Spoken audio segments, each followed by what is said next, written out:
Rochester, an Odyssey sports station. It's time to start the show and talk about the sports we saw. Inside jokes and takes from Danger and Battaglia. Bills and the Sabres and the Ambers. Who gave a microphone to these jerks? Gene's a big timer, a social misfit. Clueless to the title of the biggest fuskeg hits. Chuck Munchie's goons have the last say. So thanks for your time, Mr. Mayo. Danger likes his cold ones and he likes his bears. But this is Rochester, cute Francesa. Oh, who cares? He's critical of Sean, he's critical of Al. And of course he married Sandy, cause she's Italian. Welcome to the sports bar, that's where you are. Welcome to the sports bar, that's where you are. Welcome to the sports bar, that's where you are. With Danger and Battaglia.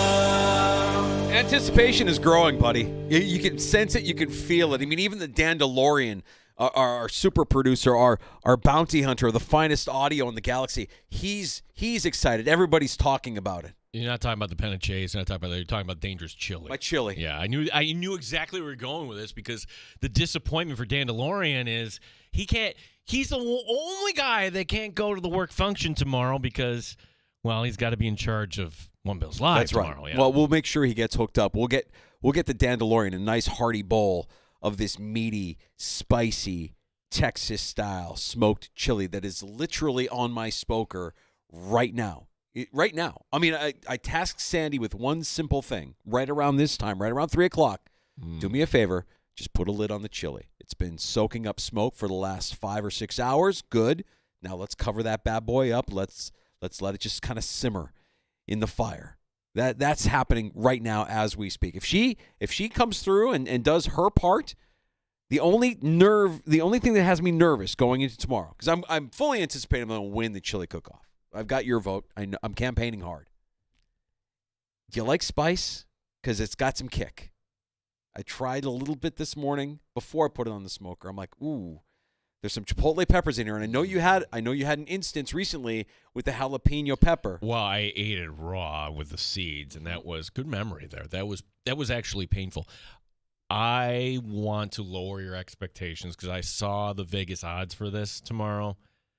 You are not the favorite. Well, it's fine. I relish. It's Jimmy Stupinski. I relish the underdog Jimmy role. Stupinski is a multi-time winner in this, and he comes up with something creative always. I think it was a cheeseburger chili. It's something wacky. So whatever he has concocted, he's excited about this tomorrow. That's your main competition, bud.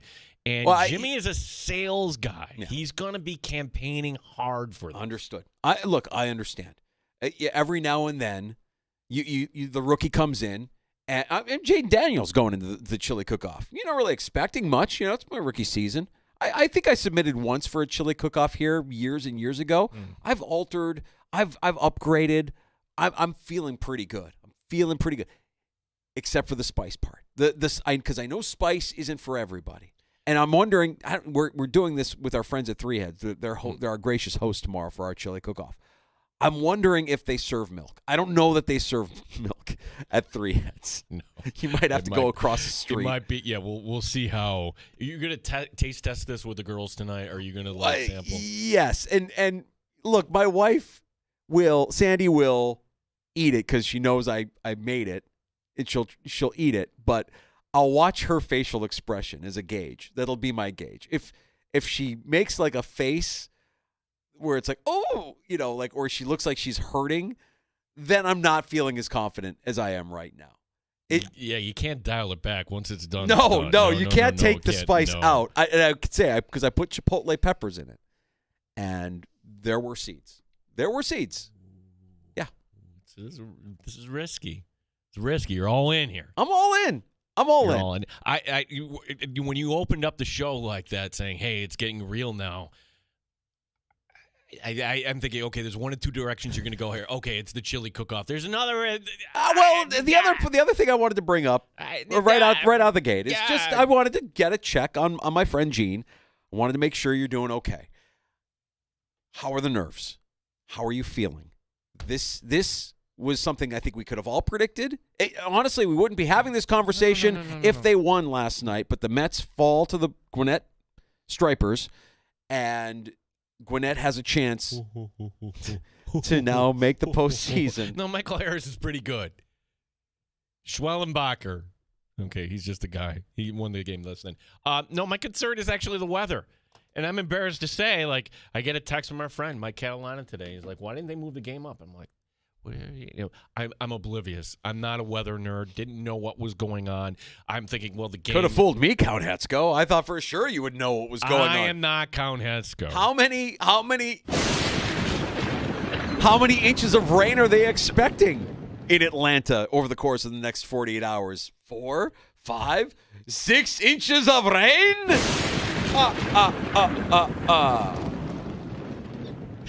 Oh, it's only a matter of time before they send us a cease and desist.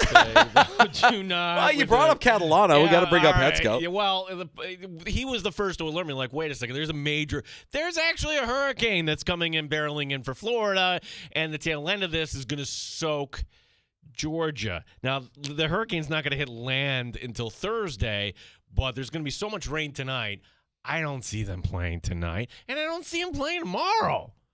So baseball, great job in not moving the game up, because that's not one but 2 games you would lose there. What would be the alternate? The Mets would have to go to Milwaukee and then fly back for a doubleheader on Monday before the wild card begins on Tuesday? Yeah. This is not fair. This sucks. This is the drama that Major League Baseball wants. That Monday was supposed to be an off day, right? Right. No off days. We want an extra day. We want additional drama. We want it to come down to the last possible moment, and you're going to have to sweat it out, pal. And, okay, so let's review. Mets flying to Atlanta. They're going to sit around, wait. They won't get any games in. They got to fly up to Milwaukee, 3 games, assuming that they don't completely capsize and get swept in Milwaukee. And it's the Mets. I'm going to admit anything's possible. Yeah. In Milwaukee is a playoff team. Okay, then you go back down to Atlanta. If you get through all that, then you either have to fly back to Milwaukee or to San Diego. That's where you would be playing. So again, review. Fly to Atlanta, fly to Milwaukee, fly to Atlanta, fly to San Diego or Milwaukee. All in under a week. Setting up beautifully. No.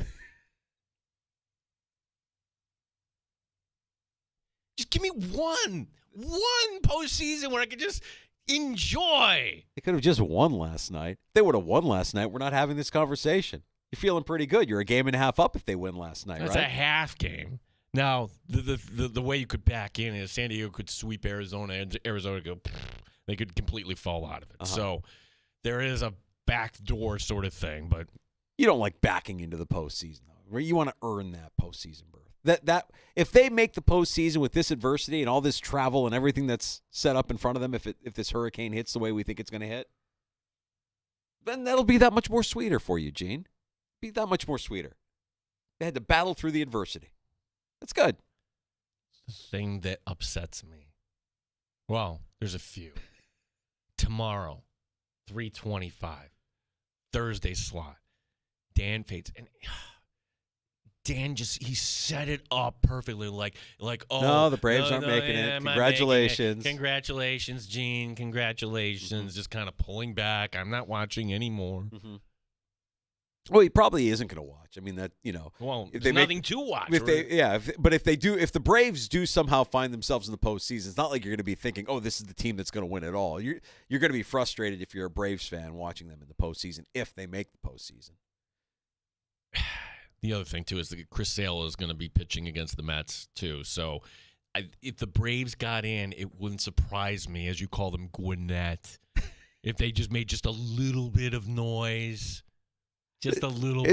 Is that fair of me to call them Gwinnett? No. I mean, they're pretty much eviscerated from an injury standpoint. Like, it's been a horrible season for injuries for this team, right? Okay, so to review, they lost their Cy Young candidate in Strider. Yeah. They lost their MVP in Acuna, and their third baseman, Austin Riley, found out this week, he could be leading the league in home runs. Well, no, because he's not coming back. So...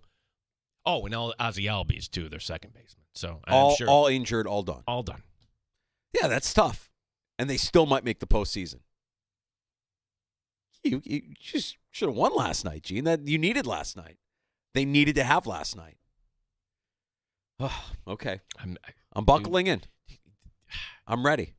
Okay, now that we got that out of the way, we've got a great show lined up for you. We really do. Yeah, it's going to be fun. And look, I feel like our region is still basking in the afterglow of the Monday night win. I mean, just kind of going through my feeds today and looking over what's happening. It's a lot of Bills love. It's a lot of, the Mr. Brightside, and it's a lot of wives and girlfriends of the Buffalo Bills players showing off how much fun they had at the game, and the fans showing off how much, and the vibes are immaculate. There's a lot of that going on, and so you're feeling good about a team that started 3-0, and there's Josh Allen basically putting to rest anybody that's trying to create some kind of drama between he and Stephon Diggs with the comments that he's made about people wanting to be more about winning and less about stats. That's kind of a lesson, right? It wasn't a question about anything. It was a question about diversifying the offense. That was just it. And you take out one little thing. It's like, is he talking about Diggs? And we talked about that yesterday. It's funny how, like, the national news media all of a sudden picked up on that today. And, we're going to kind of advance this a little bit. This is called the Tuesday, Wednesday news cycle, where we got to kind of dig for nuggets there. Mm-hmm. I don't think in any way it was intentionally at Diggs. I'm taking it you think it was a little shaded. I think that you can't help it. Just by saying that, people are going to connect those dots. That you can't really win in that situation. You could say what he said, excuse me, and if there's no Stephon Diggs in your history, then it makes sense. But because you had Diggs in your history, saying that automatically lets people connect the dots and say, well, not just Diggs, Gabe Davis as well. I mean, Davis might have been we don't know. These were guys that were team captains last year for this team, vocal guys who wanted to be alphas. And we heard last year those two basically complimenting each other in the hopes that, let's face it, they can get more money, make more money, get bigger contracts, whether it was with the Bills or with another team. You remember that, right? Steph Diggs saying, Gabe Davis is going to be a number one wide receiver. Gabe Davis saying, Steph Diggs is a number one wide receiver. They're gone. They're gone. And so with them being gone and with the guys that you have now, the national media calling them just a bunch of no-name guys that are out there and producing.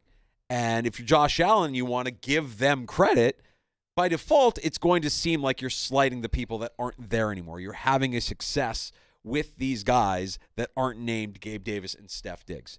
So he can't really win. And you could say what he said today, which I think makes up for it, which is like, I love 14. I'll always love 14. He's great. There's nothing there.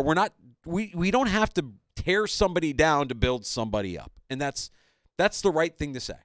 Okay, she says this now. Let's jump ahead to this time next week. Is anybody going to say anything, or are we going to have any little bombshell or anything? Because to me, if there's a story in the works, you're releasing that next week for clicks, right? Like when the Bills go down to Houston. Yes. This is almost like the tease for what we're going to get a full-blown onslaught of leading into Houston. It's all going to be Diggs and Allen. That's the storyline going into week 5. I just think that if people are waiting for something salacious, I think you might be disappointed. I thought, okay, there's GQ, there's the writer, here it comes, and yeah. No, I think they're both going to handle it the way they've handled it up to this point. I don't think there's going to be anything. But everybody will try to make it something. Everybody will try to make it Allen versus Diggs. Diggs is a pro. Yeah. You people diva wide receiver. No, he's a pro. At the end of this, we can recognize it wasn't a good fit. That happens a lot. If you have a partner, okay, and it didn't work out for whatever reason, just not a good fit, where maybe it worked out a few years ago. It worked for the time that it worked. It burned brightly. Yep. And it just, the chemistry right now for the Bills, it's immaculate. Yes. It's immaculate. Yes. And you'd say, what changes? And we're all looking at, well, there's the obvious thing that changed right there. Yeah.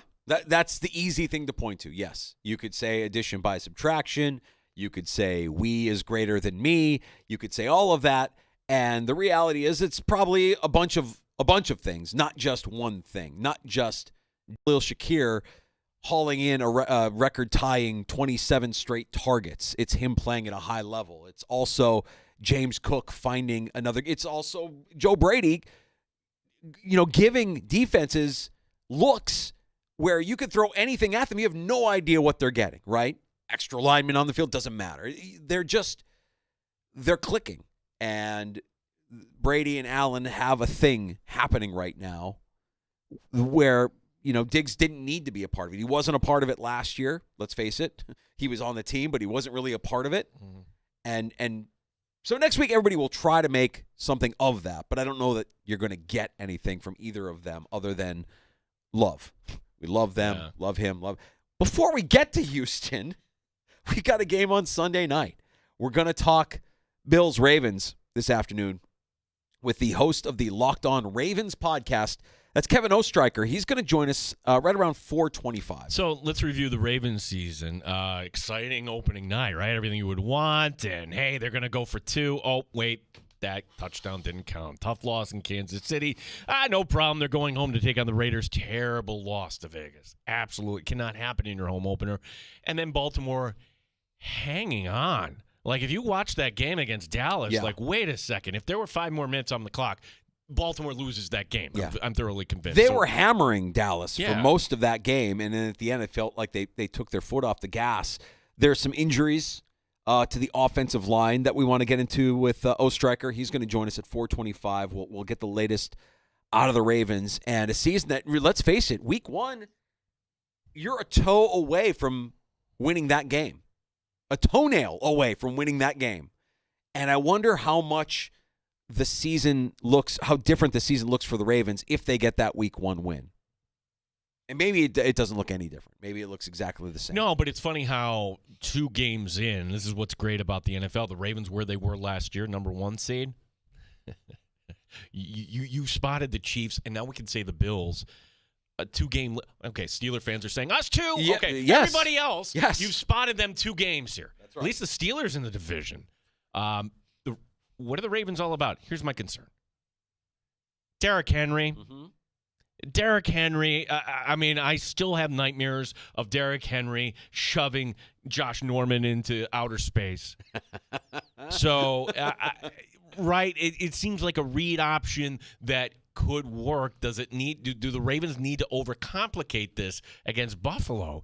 Are the Bills? They've proven they can be physical, but can they rise to the occasion in Baltimore? I'll tell you what, man. That week 1 game in Kansas City, I think that was the most physical football game I've seen this season so far. And I haven't watched every game, but that game was physical. The Ravens were physical. The Chiefs were beating the hell out of each other in that game. And I wonder how much of that game wiped the Ravens out for week 2 and the loss to the Raiders. Shouldn't have. They had extra time. Yeah, I get it. But, man, Sean McDermott earlier on defending Lamar Jackson, something that he's been having some success with in recent years. Yeah, a challenge. It's always a challenge, even when you have veteran players. And so with our new players that are playing this year that have never played against Lamar, it'll be an adjustment for them. And then just, trying to get them to understand the techniques that you have to use and how on point you have to be. And you're never going to stop a player like that. He's just too good. And you just hope that you can win more than you lose in terms of the plays, but they're just so powerful, as I said, and then he's just so explosive. We'll talk to Kevin Ostreicher, the Locked On Ravens podcast at 4:25. Ooh, how long was that soundbite? That was 35 seconds on defending Lamar Jackson. Any lies told? No, the lie detector didn't go off. Yeah. This is serious. This is a tough week coming up here. Yeah, you know it. He's not pouring it on. We'll talk not just pro football, but college football and get some winners for this weekend's action. PJ Glasser, the host of Send It In on the BetQL network and the free-to-download Odyssey app and on YouTube and Twitch. Oh, yeah. Have you seen the schedule here coming up? Alabama, Georgia? I'm ready. Alabama is a home underdog. I am ready. First time since, what are they saying, 17? Yeah, it's fantastic, and this is what we wait for in college football. We'll get PJ's take on this. He's got some other tips for us here as we're going to make our wagers. I'm going to make a giant bowl of leftover chili. I'm going to go out in the garage. The screen is still up. I'm going to watch Saturday night with a big bowl of chili and my dog. That's my Saturday night. How's that sound?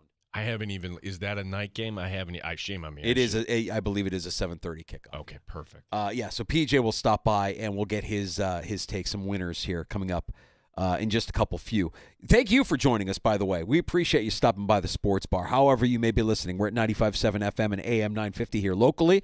You can find the Fan Rochester where we sound our best in the free-to-download Odyssey app. That's AUDACY.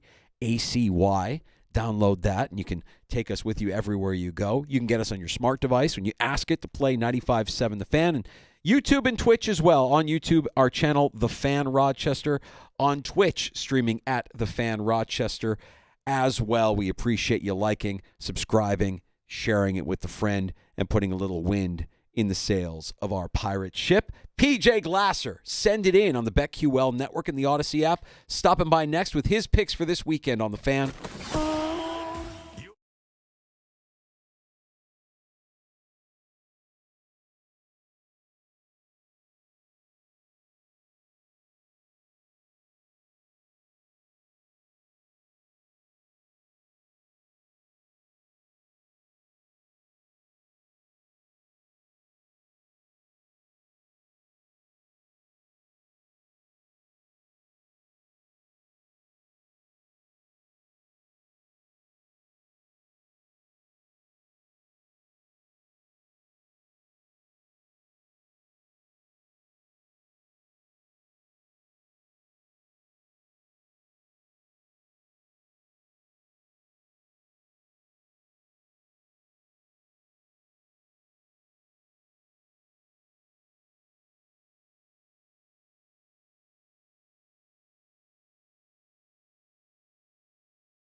Sports Update. Heard this before. Josh Allen has been named the AFC Offensive Player of the Week, 13th time in his career. He's been honored 4 first-half touchdown passes in the win over Jacksonville. But now it's on to Baltimore. Head coach Sean McDermott on the challenge of facing Lamar Jackson. He's a reigning MVP in the NFL for a reason, right? So that, I think, is a one-liner that says it all. They were the number 1 seed, had the best record in football last year, and it's driven by him. And he's just an incredible athlete, incredible player. Corner Kyer Elam did not practice today. Elam has a sore neck. We'll talk to our betting expert, PJ Glasser from the BetQL Network, joins us next. Nestor Cortez of the Yankees, he's been scratched tonight. He's going to have an MRI on his elbow tomorrow. Mets and Braves, game tonight in jeopardy. Heavy rain in Georgia. Gene Battaglia and the sports leader, the Fan Rochester. The beer is cold and the wings are hot. You're in the sports bar with Danger and Battaglia on the sports leader, 95.7 FM and AM 950 The Fan, Rochester. Full slate of college and pro football to look forward to this weekend. Week 4 in the NFL gets underway tomorrow night. Look at Sunday's action in the NFL and Saturday's action as well in college football with our buddy PJ Glasser. He is the host of Send It In on the BetQL network, and also your Odyssey Sports Betting Insider and Insider Calls are presented by BetMGM. Go check out all the latest lines today on the BetMGM app. PJ, we've got some winners from last weekend that we're feeling good about. We want more this weekend. We can always count on you. We can always count on your method, your formula, your madness as we look ahead to this weekend's action, and it starts on Saturday. Let's take a look at Auburn, Oklahoma to start us off. What do you say, bud? Yeah, guys, this game's going to be interesting. You got two teams that are pretty similar. Both teams very good on defense, but both are kind of looking for their answer at quarterback. You know, last week Auburn went to a freshman who threw 3 picks in the first half. I think they're going to go back to Peyton Thorne. Oklahoma against Tennessee, Jackson Arnold started that game, and then they brought in another quarterback as well who's going to start for them this week, Michael Hawkins. So both teams are very similar. Auburn's just one of those tough places to play, and I think for a quarterback making its first career start on the road in the SEC at Jordan-Hare, I'll take Auburn this week, plus the points. It's going to be an ugly, low-scoring, sloppy game. I'll take the Tigers at home. We've got an interesting one. Well, we've got a few interesting ones coming up in prime time. One of them I want to ask you about. A lot of Penn State fans in our area, PJ. They're coming off a shutout win and, you know, excitement indeed, but they're taking on Illinois, and the line I'm looking at right now, Penn State at home favored by 19. In your opinion, is that too much? I don't think it is, guys. I mean, look, this is one of those games I think the line's telling you a lot, right? You got it's a top 20 matchup. Illinois just had a huge win on the road against Nebraska, so they beat a ranked team. They're undefeated. And I think on the surface, you look at this game and you're saying, top 20 matchup, and I'm getting close to 20 points with the underdog. There's a reason Penn State's favored by this many, though. Nebraska is one of those teams that they're great as an underdog. They're not good when they're laying big numbers. Penn State's the opposite, especially when you get them in these kind of games.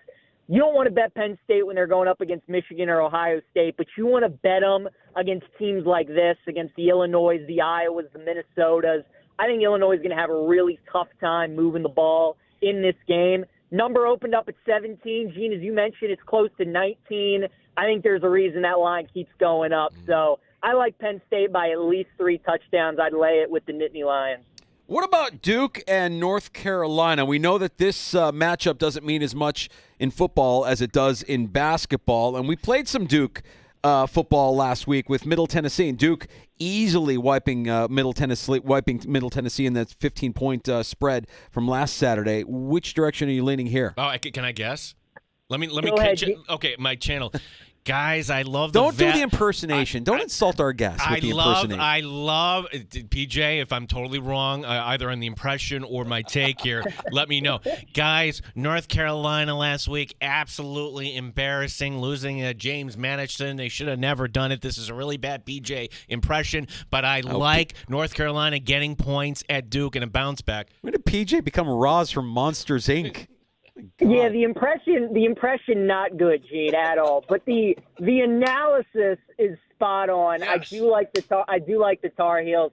Guys, Duke's undefeated, but they're a fraud, undefeated. You know, they just got by Northwestern. They beat a bad UConn team.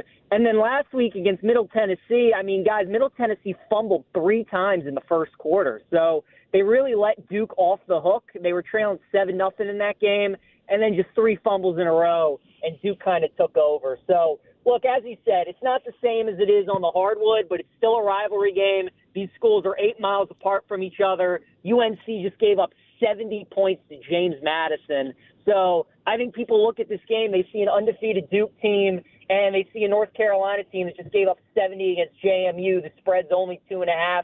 I'll take Mac Brown and the Heels to keep that game close. I think they can win it outright. Oh, and now comes like what we would equate to like the 5-star restaurant. Here we go. Last Saturday night in September, you get Alabama as a home underdog, PJ, against Georgia. -2 points. I have no idea. I'm not going to guess which way you're leaning on this. What are your thoughts on Georgia, Alabama? So, guys, it's tough. You know, in the summer, I was on my show, Send It In, and I said I liked Bama plus the 3.5 in the game of the year line because I thought the narrative coming into the game was now that Saban's retired, everybody thinks that Georgia's going to roll in the SEC. They're going to be the new Bama, right? Things are trending that way. Like, wouldn't it just be so college football? Wouldn't it be so sports for Bama to win this game and people to be like, oh, my God, Saban's gone and Georgia still can't beat Alabama, right? But it feels like now heading into this matchup, Bama's looked impressive. They rolled Wisconsin. Georgia really struggled with Kentucky. They easily could have lost that game. And now it feels like a lot of people like Bama in the matchup. I will stick with my Bama pick, guys. Georgia, they got some questions at their skill positions. You know, there's no Brock Bowers. There's no Lab McConkey on this team. Their O-line hasn't looked great. Even though their defense has been incredible, they haven't given up a touchdown all year. I think Bama scores just enough. I like the under in this game because of how good Georgia's defense is. And then on the other side, because I think Georgia's still struggling to find who their go-to guys on offense are, I think this will be like a 23-20 game. I'll take Bama to win it. All right, let's shift gears to Sunday's action in the NFL, PJ. And you want to start with the Cardinals and the Commanders, where Jaden Daniels has arrived. He sure has, guys. And you know me. You probably know which way I'm leading in this game. Everywhere you turn on, every TV show, radio show you listen to, everybody loves Jaden Daniels, right? I mean, 3 games into his career, they're talking Offensive Rookie of the Year. They're talking future MVP, best quarterback maybe in the NFC East already. A Commanders, a surprise playoff team. But, guys, you know I love fading big emotional wins, right? Look at Tampa Bay last week. Look at how they go on the road, beat Detroit, and then they lay an egg against Denver. Look at the Raiders. They have that big win against Baltimore, come home and lay an egg against Carolina. How can you not love the Cardinals in this spot? Short week for Washington, coming off a huge primetime win. And the Cardinals have a mobile quarterback of their own, right? Kyler Murray. So the Cardinals defense has been playing much better ever since that game against the Bills, you guys, in week 1. I think they're going to show much more resistance against Washington than Cincinnati did. Everybody's talking about how great Daniels was in that game, and he was spectacular. But we're still not talking enough about the fact that Washington's defense really didn't stop Cincinnati that much either. I think the Cardinals' D will be able to get some stops. I think their offense will be able to score. I'd lay the 3.5 with Arizona. To BJ, a game we'll be watching the late window is the Chiefs at the Chargers. Line I'm looking at here, Chiefs giving 7.5, and I'm just kind of looking to you here because first question I have is, okay, who's going to be a quarterback? If it's Herbert, does hobble Herbert matter? If Heineke goes in, what are your thoughts about this matchup here? Fellas, this is just one of those any given Sunday type games, right? I think it's very similar to Rams and 49ers last week. Similar spread, divisional game, big home underdog. I mean, not only are the Chargers going to be without Herbert, they're missing their 2 tackles, Alton Slater. Derwin James is suspended for this game. Like, there's nothing to like with the Chargers in this matchup for the fact that it's a divisional football game. Chiefs-Chargers games are always close. You know Harbaugh's going to have his team prepared. They're going to run the football. And, like, the Chiefs obviously win a ton, guys, but it doesn't feel like they really blow that many teams out, right? Like, they just find these ways to win games at the end. So we know how unbelievable big dogs have been so far in the NFL through 3 weeks. I think the Chargers are going to be a team that a lot of people are scared away from because of all the injuries. But, man, anything over 7, guys, 7.5, 8, I like L.A. to keep it close. All right, what about the Seahawks visiting Detroit, taking on the Lions, where they look to remain undefeated as one of the surprise 3-0 teams in the NFL, PJ? So I like Seattle, Danger. I would wait to bet it, though. Right now it's pretty much 3.5 across all sports books because it's a Monday night game, and Detroit, they won last week and they covered. I think there are going to be a lot of Lions money coming in on Monday, but I like Seattle in this situation. Guys, Mike McDonald's the real deal, Seattle's head coach. He is such a good defensive mind, and I'm still a little concerned about the Lions. Yes, they won and covered last week against Arizona. They didn't score a point in the second half, so something's not right with Detroit right now. Their offense has not looked like we thought it would up to this point. I think coming back home, only 3.5-point favorites. Seattle's got to fly across the country. A lot of people are going to like Detroit, but Mike McDonald last year, guys, when the Ravens played Detroit, they shut down that Lions offense. I think he's going to have another really good game plan this week. So I like Seattle. Wait for that line to come out because I think we'll be able to get a 4.5 with the Seahawks. So, PJ, when I went on your program yesterday, you know my concern about this game is that, yes, the Bills have done a really nice job here against the run. However, at some point, the toll of not having Milano and Bernard and Taron Johnson, for that matter, this is where it might show up here. But then I look at Baltimore and I'm thinking, wait a second. How'd you lose to the Raiders? And I'm convinced if there were 5 more minutes left in that game against Dallas that Baltimore would be 0-3, but it's not the way the world works, as we know. PJ, how do you view this week? Bills at Ravens, Ravens giving 2.5. Gene, I like the Ravens in the first half, minus a half point for everything you just said. I don't want anything to do with that Ravens defense in the second half in the fourth quarter. As you guys know, the last time these two teams played in Baltimore, Ravens were up like 17-0, 20-3 in that game, and then the Bills came all the way back, right? Like I could see a similar thing happen where the Ravens are up double digits, and then for whatever it is, man, I mean, they've been doing this the last couple of years. Their defense just collapsed in the fourth quarter. Lamar's 15-5 against the spread in the first half in his last 20 regular season games. And the Ravens under John Harbaugh, 20-3 straight up in primetime games, guys. They're really, really tough to beat at home in prime time. So I think they're going to get off to a fast start. Obviously the Bills look great against the Jags, but this is a step up in class going against Lamar and the Ravens. So I think this game comes down to the wire. I think the Bills are a great teaser leg this week at plus 8.5. I don't want to touch the full game. I just want to bet the Ravens the first 30 minutes. I think they'll be up 7 to 10 points at halftime. And then Josh Allen and the Bills will probably make a comeback, and we'll see if that Ravens defense can hold on. Yeah, and they didn't really show much bite at the end of that Cowboys game last week, did they, PJ? They did not. It's ridiculous, and Tom Rinaldi of Fox was interviewing Lamar after the game, and Lamar was talking about when they were up 28-6 that, he felt like they should have stepped on their throat right there, put their foot on the gas and finished the game. I think it's a Harbaugh thing, guys. I really do. Like, for whatever reason, they get up and then he kind of just pulls them back a little bit. And that's why Ravens fans they're not happy with Harbaugh, and they want to change for that reason because this just happens time and time again. They lose games that they shouldn't. And then obviously, in big games, they just stop abandoning the run and don't run the football. So it's a big concern. And I think the Bills are a great live bet this week too. If the Ravens are up double digits in the second half, definitely look to live bet the Bills because I think they're going to have a comeback in them. Fantastic stuff from PJ Glasser, who you can hear Monday through Thursday on the BetQL Network, as well as Saturday, PJ. Tell everybody about the Saturday show, too.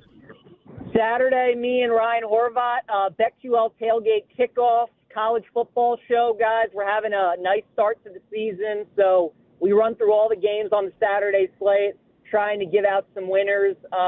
And then Sunday, too, I got my show from National Harbor, myself, Nick Ashew, Inside the Betting Line. You can watch both shows, twitch.tv/BetQL and YouTube/Odyssey Sports, guys. So college football, NFL, we do it all. PJ, great having you on with us. Appreciate the insight. Let's get some winners this weekend. Absolutely, guys. Good talking to you. You got PJ Glasser, the host of BetQL's Send It In the free-to-download Odyssey app, and Insider Calls presented by BetMGM. Go check out all the latest lines today on the BetMGM. See, that's why we bring on PJ, because I'm thinking, Penn State, that's way too many points, 19. No, that's legit. I'm like, okay, good. Got to fire everybody up. Yeah, I mean, if you're at Happy Valley and you rout Illinois, you're feeling pretty good about your chances of securing one of those playoff berths, right? I mean, like your Big Ten schedule is manageable. You get past Illinois, you build some confidence in the end of your schedule here. You get a little bit tougher, and yeah, I think Penn State can cover that 19. One of the games we did not ask PJ about, and that is going to be coming up tomorrow night, Dallas and the Giants. It's cliche, but I just hope for a good game. But with the Giants in prime time, we used to say Kirk Cousins, primetime Kirk, he's terrible. Well, up until last week, he had won 4 of his last 5. You know what Daniel Jones is? Daniel Jones in prime time. 1-12. Like, that's going to all of a sudden, that trend's going to reverse here? Yeah, he's a conundrum to me. I think to myself, he's not good, and then you'll see him in a game like he was last week, and you're like, all right, well, maybe he's not bad. I really don't know what to make of Daniel Jones, but when you have that kind of a record in prime time, it becomes fairly certain, maybe he's not that good. Did you see that this is going to be the first time ever that the Cowboys are playing a short week road game? That doesn't sound right, but you think, well, they're always home on That's Thanksgiving, right. And then they always get the full week the following. Right. That's right. That's incredible. Yep. Every other NFL team has done it at least 6 times. The Cowboys have never done it. This will be the first time. Okay. You know what this was? This was Amazon saying, hey, we're paying all this money and you're not going to give us Dallas. You can give Dallas at home. Wow. That just tells me the networks really love themselves some Dallas Cowboy football, and let's not put them in a bad spot. Yeah, the here. Cowboys are certainly ratings gold, and you'll get eyeballs. But the other part of this, and the reason why this hasn't happened for the Cowboys, is the Thanksgiving game. They've with the Lions, that they've had more Sunday to Thursday games than any other team because of their annual tradition of playing on Thanksgiving and being the teams on Thanksgiving every year. So by short week, are we talking about Sunday to Thursday? Because I Yes. thought, okay, like I was going to say, there had to be an instance where the Cowboys were at home on a Monday night, and then they have to go on the road the following week. Yeah. This is the first time that it's happened for the Cowboys where they've had to go on the road. But they have gotten a little bit of favor here because of all the Thanksgiving games. And for them to be on a Thursday night, yes, they can be on a Thursday night. That's obviously happened, but they're usually the home team for those Thursday night matchups. Can I get a verdict, too? Hot uniform talk? They're going to go with the white helmets in this. I don't mind the white helmets. Yeah, when the Cowboys go alternate, it really doesn't bother me. Whatever alternates they throw out there, I'm fine with. They're usually, for me, I mean, aside from the fact that you hate the team, it's kind of like aesthetically it doesn't bother me. It kind of goes with everything.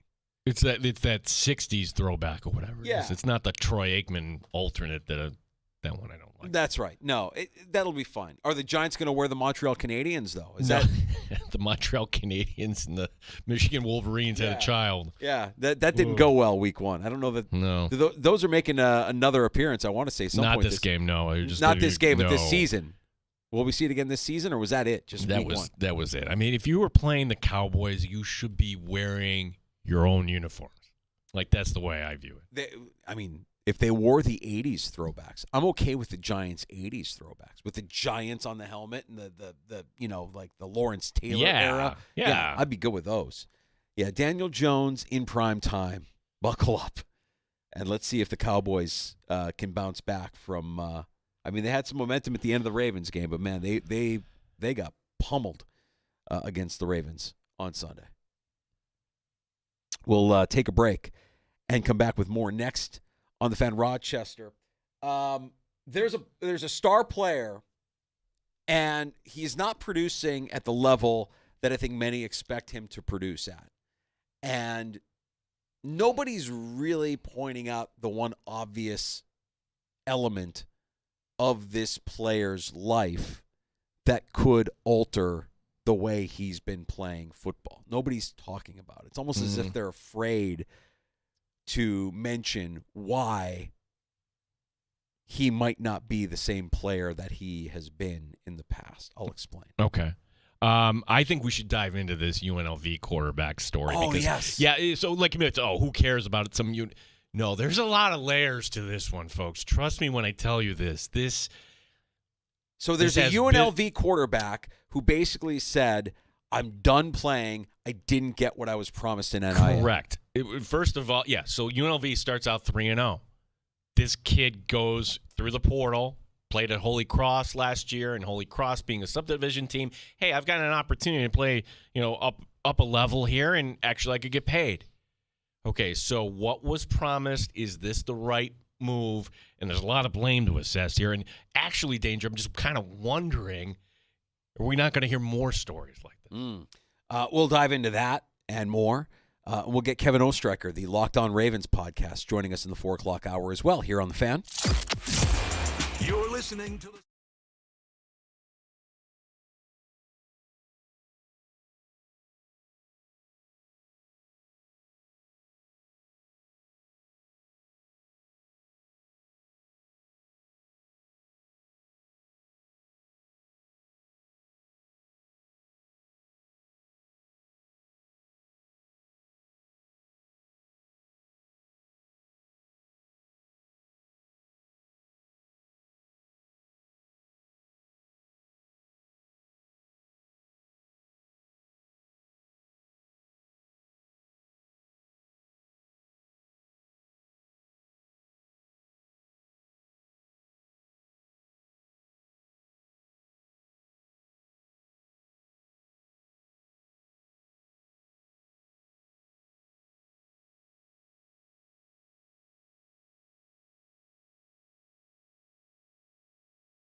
Bills Live in the Sports Bar with Danger and Battaglia. Weekday afternoons on The Fan, Rochester. I wanted to touch on this story out of UNLV because I think it's an interesting one and could be a bit groundbreaking. There's so many angles to this, and as we're kind of getting, as UNLV has just put out a statement too, which we will get to. So to get everybody up to speed, okay? And again, this is a story worth monitoring because, well, it's probably not the only place this is going on. Matthew Sluka, okay? He was at Holy Cross last year, had a good season. Hey, let me go through the portal, which he does, and he ends up at UNLV. And, hey, the Rebels, they start out 3-0. Today, this quarterback quit the team.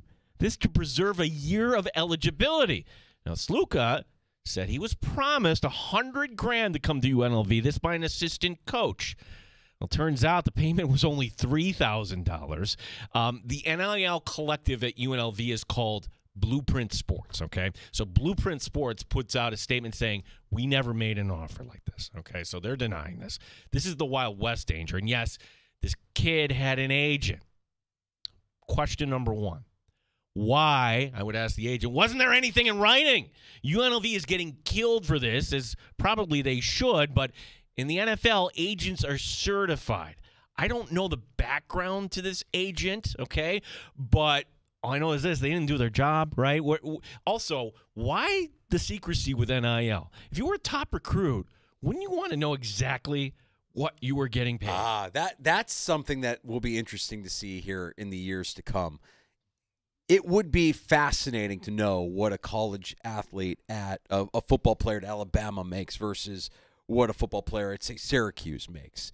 I mean, that's where we're headed, right? You've got agents representing these kids trying to get the most dollar for their client, the most dollars for their client. It's a matter of time before we learn just how much these student athletes are making. UNLV puts out their statement. It reads, football player Matthew Sluka's representative made financial demands upon the university and its NIL collective in order to continue playing. UNLV Athletics interpreted these demands as a violation of the NCAA pay-for-play rules, as well as Nevada state law. UNLV does not engage in such activity, nor does it respond to implied threats. UNLV has honored all previously agreed upon scholarships for Matthew Sluka. UNLV has conducted its due diligence and will continue to operate its programs within the framework of NCAA rules and regulations, as well as Nevada state laws. So do you think the kid and the agent, or the agent, was this the plan? Like, hey, we're 3-0 and we're not getting paid, and this is good. You pay us or we're going to walk? Or we've gotten something, but we haven't gotten. No. Yeah, and like, do I believe that an assistant coach told him, hey, there's potential for you to make six figures here as our starting quarterback? No doubt about it. No doubt about it, right? No doubt about it. You're in Vegas. You win here. You're going to do this. Oh, That's we right. only have 3 up. The local story I can kind of, and this is a business story, Danger, and this happens a lot in show business, okay? Do you remember Comics Cafe? Oh, Comics Cafe, of course. Cafe, yeah. So I can tell this story because that's out of business, and the person involved in this, unfortunately, is no longer with us. So this is going back years, and I know this for a fact because I was their advertising rep. Robert Schimmel, really funny comic, okay? I met him. He's no longer with us. You're right. He was really funny. Yeah, and he would have jokes that, like, yeah, he was kind of a little off color, but he'd have jokes about his daughter killed in a car wreck in 2010. So this is going back a couple decades. He is lined up at the Comics Cafe, sellout crowd, and I'm there. And, okay, when's the show going to start? When's the show going to start? When's the show? Finally comes out. Yay! And Schimmel was great. Show that was remembered. Turns out, behind the scenes, Danger, he said to Comics Cafe, you know what? You promised X number. You oversold this. F you. I'm not coming out of my hotel room unless you pay me $5,000 in cash right now. Yeah. So what do you do if you're Comics Cafe? Are you going to send everybody home and say, sorry, refund everybody, you're renegotiating on the fly? Yeah. Like, wow, that happens all the time. So when I heard that, I'm like, wow, that really is kind of a scummy business. You want to know my quick Robert Schimmel story? Because sure. I think I remember meeting him when he was in town for that show. He was roaming through the hallways, and he might have done a hit on Spazzano's show on PXY back in the day. And he's going through the hallways, and I get introduced to him. And I'm actually a fan. I've got a couple of his stand-up albums, and I remember hearing and liking his work. And for some reason, well, I know the reason. I said, it was really nice as I'm saying goodbye to him. It's like, it's really nice to meet you, David. Oh, no. David Schwimmer, Robert Schimmel. And he kind of looks at me, and he kind of gives me like this S-eating grin. He's like, Robert. And he just walks away. I'm like, oh, what was... I could be such an airhead sometimes, but I thought David Schwimmer, Robert Schimmel, I called him David instead of Robert. God rest his soul. He was funny. He was a funny dude. Yeah, and David Schwimmer went on to great things. I mean, he really did go on to great things. Got it, Juice. When Chris and I broke up, the Juice was there for me every night. It's like he's not really the Juice anymore. We gotta get you dressed, Juice. Juice, a will? Juice. Come on, Juice. Juice, it's AC. Juice! AC's here! Juice, I heard Juice. It's on every channel. You know I feel the same, Juice. You're gonna tell them yourself, Juice. Juice? Your whole family's here, Juice. She's on the house phone waiting to talk to you, Juice. Juice. Okay, Juice? Okay, Juice, we're good to go. You're home, Juice. You know Uncle Juice, and your Uncle Juice is a good man. He's never gonna stop being the Juice. It could explain a lot, Juice. Just hear him out, Juice. He's right, Juice. Listen, Juice. Juice, this is your life. Juice, please, Juice. Juice, we need an answer. Robert Schimmel, David Schwimmer. Don't ever give me a reason to play every instance of David Schwimmer as Robert Kardashian saying the word juice in The People versus O.J. Simpson, because I'll take it. So how could we get from UNLV to the Juice? There you have it. There you go. Thanks for bringing up that local story. That's a great tie, and it's a great analogy. Is that what happened? I think that's what's going on here. I think, one, you didn't have anything in writing. Red flag number one.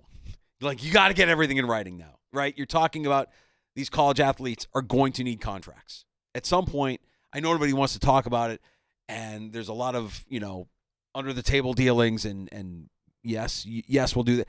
Got to get it in writing. If it's not in writing, assume it's not going to happen. And representation needs to step their game up. It's more work, and it's more litigation, and it's more fees and all that. But you got to do it. And then I think this is like every day that passes, every year that passes, we're going to find out more and more about these programs, the money that's coming in. And there's enough of it coming in where they should disclose all of it. And by the way, if the school is promising you something and it means you have to sit out to get their attention, to get what they told you they were going to give you, good for him. Good for him. It's not like the school is going to cry poverty, like, oh, we can't afford to pay him the $100,000. Okay, yeah, good for him, but now he's got to go find another school, another job. And I know. Do you think he'll be able to do it? I think he'll be able to do it. He'll be just fine. You were 3-0 for UNLV. He'll be fine. Yeah, I think this is a kid that I want to say set a school record or a record for rushing yards by a quarterback in a game. He had like over 300 rushing yards for Holy Cross in a game. For what that's worth, I think if in order to get what you believe you were promised, if it means you have to sit out or if it means you have to make a statement, I'm good with him making the statement, and I think he's going to be fine. And UNLV, if they did promise him something that he's not getting, shame on you. It's not like these universities are crying poverty. Saw this cross my feed, and I thought it was interesting. This is from former ESPN draft analyst Todd McShay, and he was a guest on Russillo's podcast, and he brought up a point on the slow start to Travis Kelce's season.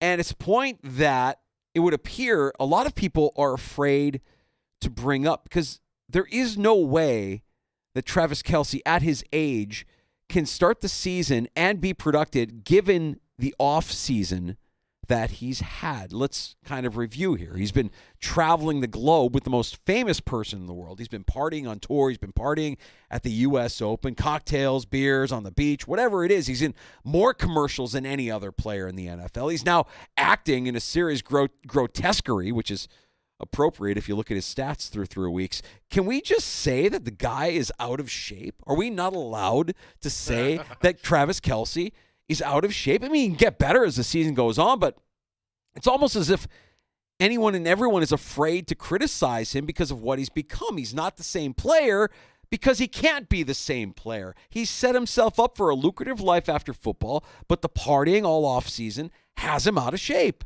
And the coverage and the respect that he gets remains the same, but the athlete is not the same. He's one of the best to ever do it. He's a competitor. I'm sure by the middle of the season he'll start to look better, but he isn't the same person. He isn't the same athlete that he was just 2 seasons ago. Well, he's 33, 34 now? Like, yeah, it's going to end. Like, quarterbacks, I guess, can go to 40 if they really put in the effort. But to his point, McShay's point, did he put in the effort this offseason? That's fair. And it's also fair to wonder, McShay, remember, he's former ESPN, he's not connected to any network that's broadcasting games. Yeah, right. When arguably the most powerful woman in show business could grace you this coming Sunday, say you're CBS, are you going to go there if you're Nansen Romo? Are you going to go there if you're Collinsworth? Are you going to go? No, you want the additional viewers. So I think there's a business side of this that people aren't talking about. Now, let's be very clear, because the last thing you or I want, Gene, is a bunch of Swifties coming after us. I'm not blaming Taylor Swift for Travis Kelce's slow start. You are the one person who survived this. I'm not. You did. I'm not going to say anything negative about our country's royalty, okay? This is not her fault. He's an adult. He can make his own choices. He can make his own decisions. He has set himself up for a very lucrative post-NFL career. I don't fault him for that. But the decisions he has made this offseason make it almost impossible for him to be the same player he was just a couple of seasons ago. He's out of shape. Give it some time. He's still getting the same coverage. He's still getting the same respect by defenses. He's just not the same player. Maybe he will be by week 8, week 9. Well, I don't think Gronk is a exact comp, but Gronk toward the end, he'd be out weeks at a time. He was breaking down, and he didn't come back because that was it. Let's take a break. We'll come back with more, including Kevin Ostreicher. He is the host of the Locked On Ravens podcast. And, Gene, I know that there was a story out of Chicago you wanted to get to as well. Yeah, get to that, too. I mean, you didn't do this with Sandy, thank goodness. I can share what I did. No, of course I didn't do this. This poor form. This guy last night, read the room, buddy. All right, we'll get to that and more next. Kevin Ostreicher joining us in about 20 minutes.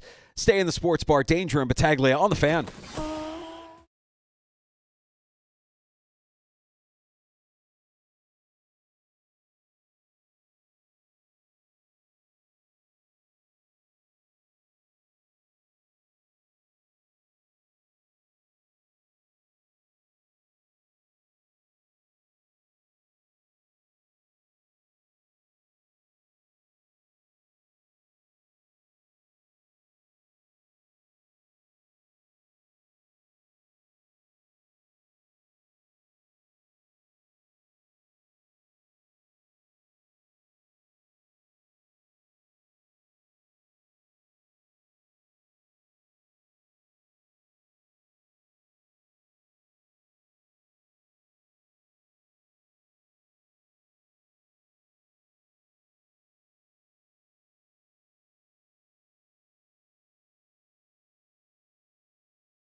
Streaming online and in the Odyssey app at The Fan Rochester. The sports leader, 95.7 FM and AM 950. The Fan Rochester, an Odyssey sports station. The Fan Rochester Sports Update. Josh Allen named the AFC Offensive Player of the Week. 4 first-half touchdown passes in the win over Jacksonville. Now it's on to Baltimore. Head coach Sean McDermott with nice things to say about Derrick Henry. It's incredible what he's been able to do with his career. Future Hall of Famer, right? First ballot Hall of Famer, and just an amazing, he's once-in-a-lifetime type of running back. Really hard to stop. Seems like it's a marriage made in heaven with what they do and how Coach Harbaugh wants to play. From practice today, Kaiir Elam did not go. Elam with a sore neck. We'll talk to Kevin Ostreicher from the Locked On Ravens podcast. That's coming up later this hour here in the Sports Bar. Nestor Cortez scratched from tonight's Yankees game. Cortez is going to have an MRI on his elbow. Mets and Braves tonight. Probably not happening. Heavy rain expected in Atlanta. Gene Battaglia, the sports leader, The Fan Rochester.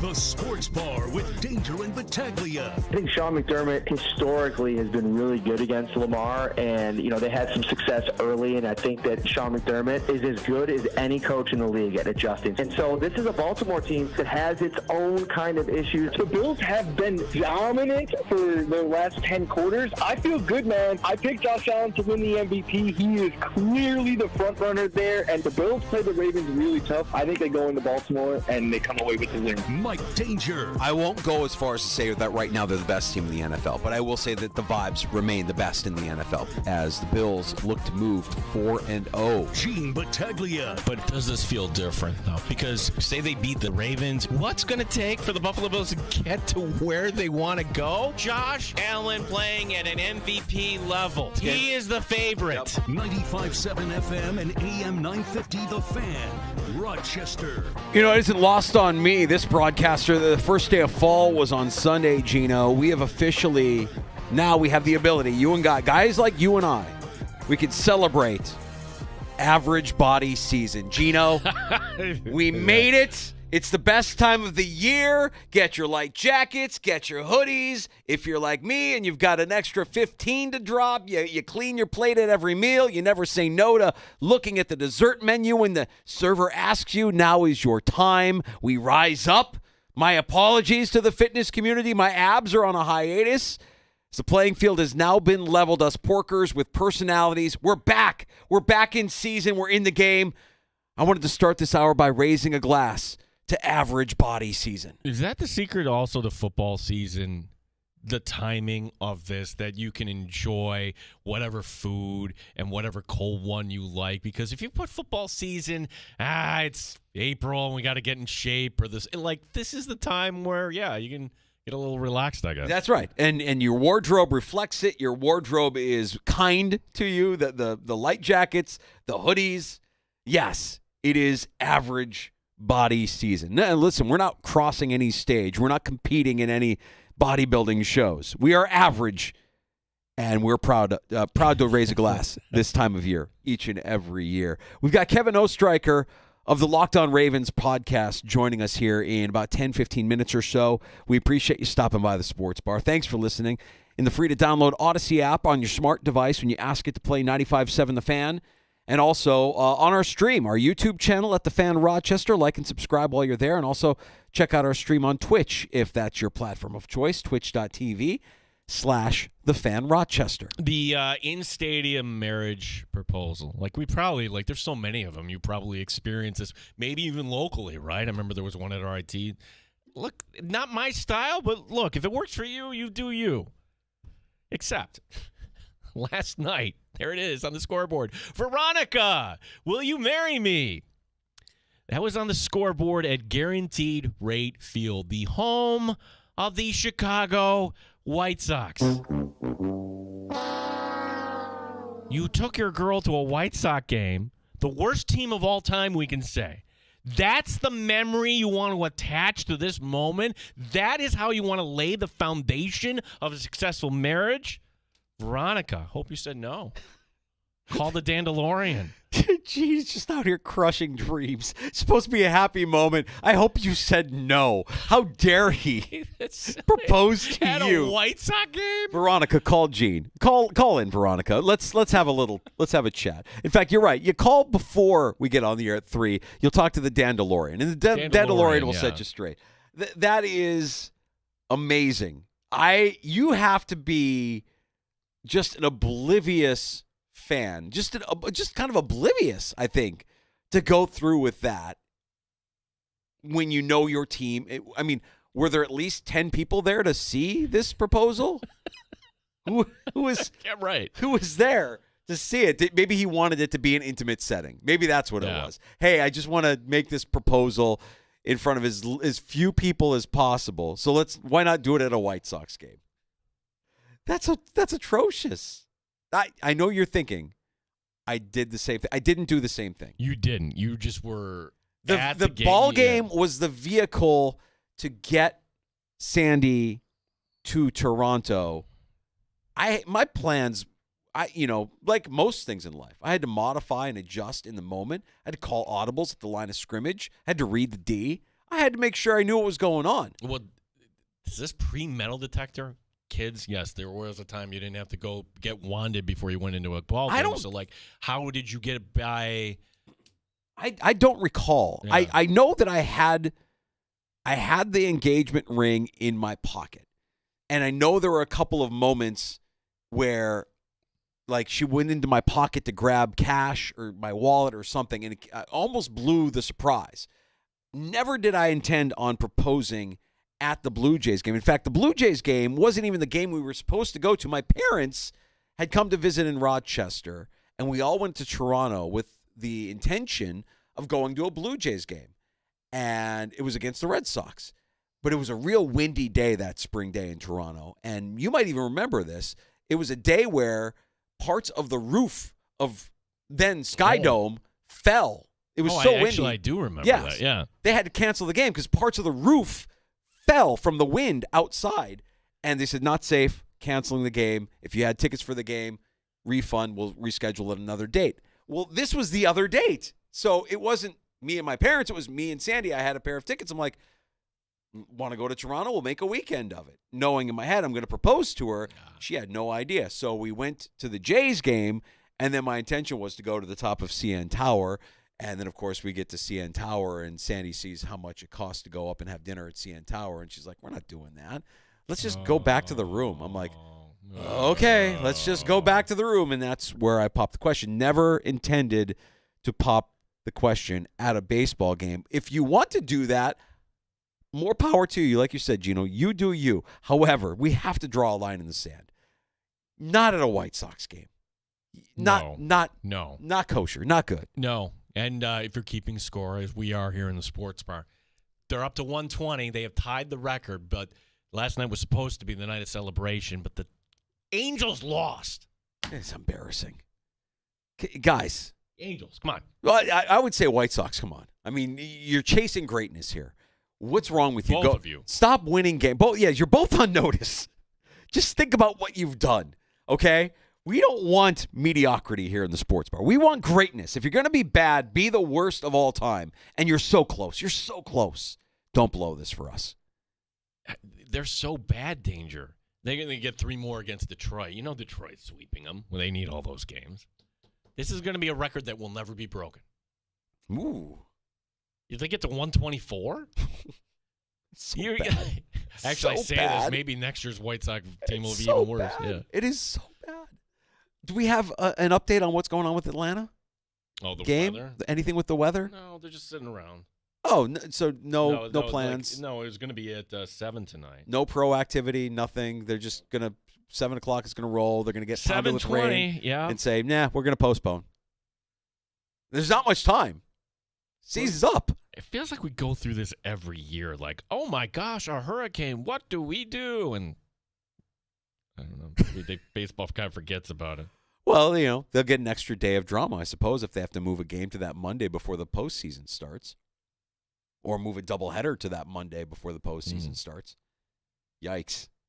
little bit of a story worth monitoring there as the NL wildcard chase with Gene's Mets comes to a conclusion. Real quick before we get to Kevin Oestreicher here, this is just too good. And Chris in South Central Kentucky, thank you for pointing this out, bud. Jordan Poyer's wife, Rachel. Now, Rachel always had opinions up in Buffalo, but by and large, pretty good times here in Buffalo, right? Well, this is Rachel's take. Quote, there is too much talent to waste on this team. They don't work hard enough. This is her talking about Miami? Yes. I mean, it is good, but this is one of those instances, and she specifically, I really don't need to hear from Jordan Poyer's wife on the affairs of the Miami Dolphins. If I'm Jordan Poyer, I might tell her, hey, this football season, log off. You could just say they're really talented. They work. They don't work hard enough. Oh, okay. Yeah, the clock is ticking. They're going to go away here shortly. I think James Cook kind of settled that. Yeah, Jordan we love him. He was great. Nothing but love for Jordan Poyer and his bride. But as has been the case with her, sometimes it's maybe just log off. Maybe just log off. Let your husband play and just log off. Kevin Oestreicher is the host of the Locked On Ravens podcast. You can hear his work in the free-to-download Odyssey app. Excited to have him on next and get the latest out of Baltimore as the Bills prepare for their Sunday night trip against the Ravens, who are looking to improve their record to 2-2 on the young season. Kevin Oestreicher next on The Fan.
Sports Bar with Danger and Battaglia on the Sports Leader, 95.7 FM and AM 950 The Fan, Rochester.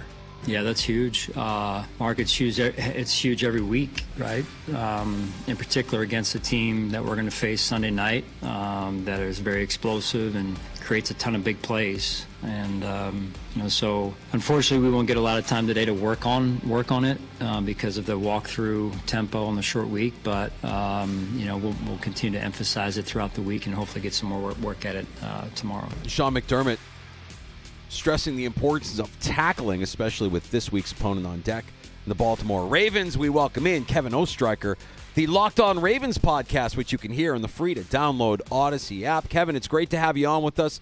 Appreciate you giving us some time. This Ravens team is fascinating to me, and I'm wondering, from where you sit, how much different this season would have looked up to this point if Likely's Cho is in bounds week one. Yeah, that's a big question for everybody here, and I think maybe quite different. I mean, that would be a big momentum boost for them, defeating the team that knocked them out in the AFC Championship. And it's kind of been a story of the Ravens season is, one play here, one play there, both for good and for bad with their 1-2 record right now. But, man, just to see that toe ends up hitting that end line was pretty devastating, and we all thought, okay, hey, 0-1 bounce back against the Raiders. Obviously, that didn't go to plan. They almost blew the game in Dallas last week. So it's been a very up-and-down season for this team so far. Yeah, Kevin, that game against Dallas, if that goes 2 more minutes, I'm convinced the Cowboys find a way there. That's nothing new, I guess, with the Ravens about closing out games. Heck, you could go back to the last time Buffalo was in Baltimore where the Ravens had a 2-touchdown lead. What is it? Anything you can identify as to why the Ravens kind of let teams back in here?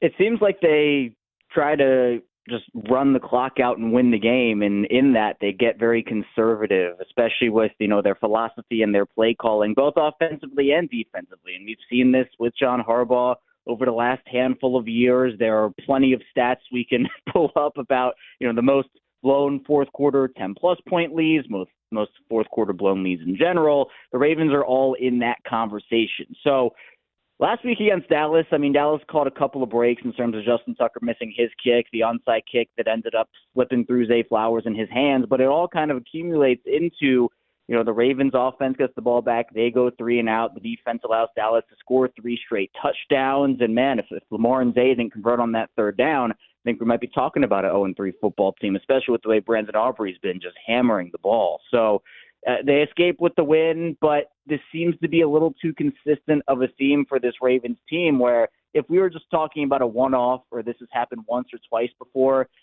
every team goes through games like that, but it's just the consistent trend of trying to run the clock out, not be as aggressive, and Lamar Jackson certainly was frustrated with some of the play calls and made it clear after the game that he wants to just stick his foot on the gas pedal in that team to continue to blow them out instead of having a shot of the opposing team coming back. He's Kevin Ostreicher. He hosts the Locked On Ravens podcast in the Odyssey app, joining us in the sports bar to preview Bills-Ravens Sunday night in Baltimore. Derrick Henry and the Ravens feels like a match made in heaven, and through 3 weeks, he just looks spectacular. He fits everything that the Ravens want to do. He has a history against the Buffalo Bills. Josh Norman is still, orbiting the moon from a stiff arm Derrick Henry applied as a Tennessee Titan. How has he looked so far this year? His stats have been impressive. Is he the same Derrick Henry? Is he everything that you thought he would be in Baltimore and more? Yeah, week 3 certainly proved that he is. Weeks 1 and 2, I think they were just trying to find out how they wanted to utilize him, which is kind of a weird thing to say that I'm, saying it. But Henry's a guy that, look, against that Dallas team where their run defense is not good, the Ravens do what they were supposed to do. And Derrick Henry, it seemed like Dallas needed everybody on their defense to bring him down. When he gets ahead of steam, when he gets rolling, it's extremely hard, especially one-on-one, to just even bring him to the ground. We saw one of those vintage Derrick Henry stiff arms on Kalen Carson in week 3. He had one of those in week 2 also. So he's getting going in this offense. And part of the Ravens' identity, obviously, is their run game. It's a huge part of what they do. And to have Derrick Henry in that backfield with Lamar Jackson, you can run zone reads off of that. You can run option plays off of that. You can work play action off of that. And there are just so many different ways that the Ravens offense can punish you. Now, they haven't necessarily done the best job at utilizing all those ways so far, through 3 weeks. Certainly some stuff left to be desired and left on the football field there as well. But it was at least encouraging to see in week 3 the Ravens just go back and back and back to Derrick Henry because he was just eviscerating that defense. And so if it's working, I don't know, there's no reason to fix it. So to me, I think that Derrick Henry, that week 3 game, gave everybody in Baltimore a huge boost in terms of Derrick Henry and what he can be for this team this season. Kevin Ostreicher, the Locked On Ravens podcast, our guest here. Tell me about the Ravens defense here, running the 3-4, and how do they go about Josh Allen? Because, one, you could certainly blitz, but then if it's man-to-man, Allen has shown that he could find. If it's going to be the too high safety, well, we see a different Josh Allen now where he's going to check it down. He's going to take what's given. So what do you think is going to be the game plan for the Ravens in this game? Yeah, I don't think overly blitzing Josh Allen is the best idea here. The Ravens aren't necessarily an overly aggressive blitzing team this year either. I believe they are 8th in the league in terms of not blitzing. So, they don't blitz a ton compared to what we've seen from this defense over the years. But part of the reason that Dallas was able to get back in the game against this Ravens defense was the fact that they actually shifted to too high late in that game. Again, trying to be conservative, not letting Dallas beat them over the top with anything. And Dak Prescott just shredded it. Now, Josh Allen is better than Dak Prescott, and I expect the Ravens to try to, whether it be send guys at the line, try to confuse them a little bit, try to get pressure. It's going to be a matter of, can the Ravens get pressure with 4, maybe 5? Because if you start to send extra guys, we've seen it with Josh Allen, he can just pick apart a defense. And the Ravens pass rush hasn't been terrible this season. Kyle Van Noy has had a really good start to his season. Adafe always playing really well as well. But it seems to be late in those games, and John Harbaugh talked about this on Monday, the pass rush in the secondary aren't necessarily aligned, and it is causing issues to the point where the Ravens can't generate that pressure. And we've seen quarterbacks have clean pockets later in those games. And giving Josh Allen a clean pocket, I mean, you might as well just give him the 10 yards and a first down without even doing the play. So I think for Baltimore, their rush defense has been incredible this season. They're first in almost every category, only giving up 2.8 yards per attempt this season. But their pass defense has left something to be desired. Even though Marlon Humphrey's had a strong start to his year, they're 32nd, last in the league in total yards allowed there. So going to have to be a joint effort from this unit, both in the run defense game to keep that up and pass defense as well. But in terms of stopping Josh Allen, I mean, I don't know if there's necessarily stopping him. I think you just have to try to contain him as best you can. Kevin, what about the health of the Ravens coming into Sunday night? We know that there might be some concerns with the interior 3 of the offensive line, who I believe didn't practice today, if I'm not mistaken. Yeah, 3 offensive linemen did not practice for the Ravens today. And again, with the struggles that unit has had, that's a bit of a concern. The injury report, I don't believe at this time, has been out yet for Baltimore, but Tyler Linderbaum, Patrick McCary, and Andrew Voorhees were those 3, so they weren't practicing. Jalen Armour-Davis, their cornerback, who left Sunday's win with a hamstring injury, and Michael Pierce apparently was flexing his arm and shoulder a little bit. Those guys were not out there. So the injury report will tell us. Harbaugh kind of said that every team's dealing with injuries, and that's a thing in football. It's a physical sport. That's what John Harbaugh's message was. But I would anticipate that with those guys, there weren't any concerns coming out of Sunday's game. Maybe it's just rest or they're a little banged up. Unless the injury report tells us otherwise, I would expect those 3 guys to play. But the offensive line, they improved a ton in week 3 against Dallas. Now, Baltimore only threw the ball 15 times, and there were only, I believe, 3 straight dropbacks throughout the entire game. So obviously that's most likely going to change in week 4 against Buffalo. And they have a much tougher test. Again, that Dallas defensive front outside of Micah Parsons and I guess DeMarcus Lawrence not really formidable, where in Buffalo you have a lot of guys that can get to the quarterback and are very skilled. So the offensive line's a big contention point here in Baltimore and definitely a concern point. But the hope is that they can at least try to continue their momentum they got in week 3. Kevin, expect a close game, right? Many of us hoping like we'll get a close game coming up on Sunday, which may mean it could come down to a kick. Well, if it's for Buffalo, Tyler Bass has had his struggles, but tell us a little bit about Justin Tucker. I mean, that stat that he's only made 1 of his last 7 from 50-plus, are we seeing the decline here of Justin Tucker? Tucker's been very vocal about the fact that he's hitting the ball as best as he ever has, and it's, Harbaugh, Tucker both say it's a technique thing he's working through, but it's kind of jarring here in Baltimore, considering that over the past decade plus with Justin Tucker, their really hasn't been anything like this. And I think obviously people who watch the Ravens, cover the Ravens, fans have been pretty spoiled by the kicker play that this team has had with Justin Tucker. But right now, among qualified kickers, he is 29 out of 29, last in the league in field goal percentage, 62.5, which is just so out of character.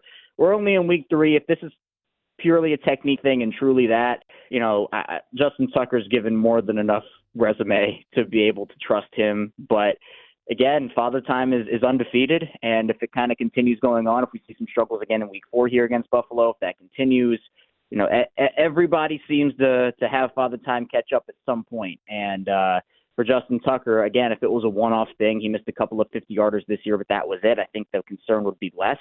But you mentioned that stat, 1 of 7 over the last 2 years from 50-plus. It's not like it's just been a this-year thing. So something to monitor for sure. I think the confidence in him right now within the fan base is probably as low as it has ever been. But at the same time, I think, again, with his resume, I'm not counting him out just yet. But if it continues to be a thing, then we can, I guess, revisit that. We got a player on defense for Baltimore that I think a lot of fans, if they had an intellectual conversation with themselves, would be like, yeah, that's a guy I want on my team. That's Kyle Hamilton. Can you talk about the season he's had through 3 weeks?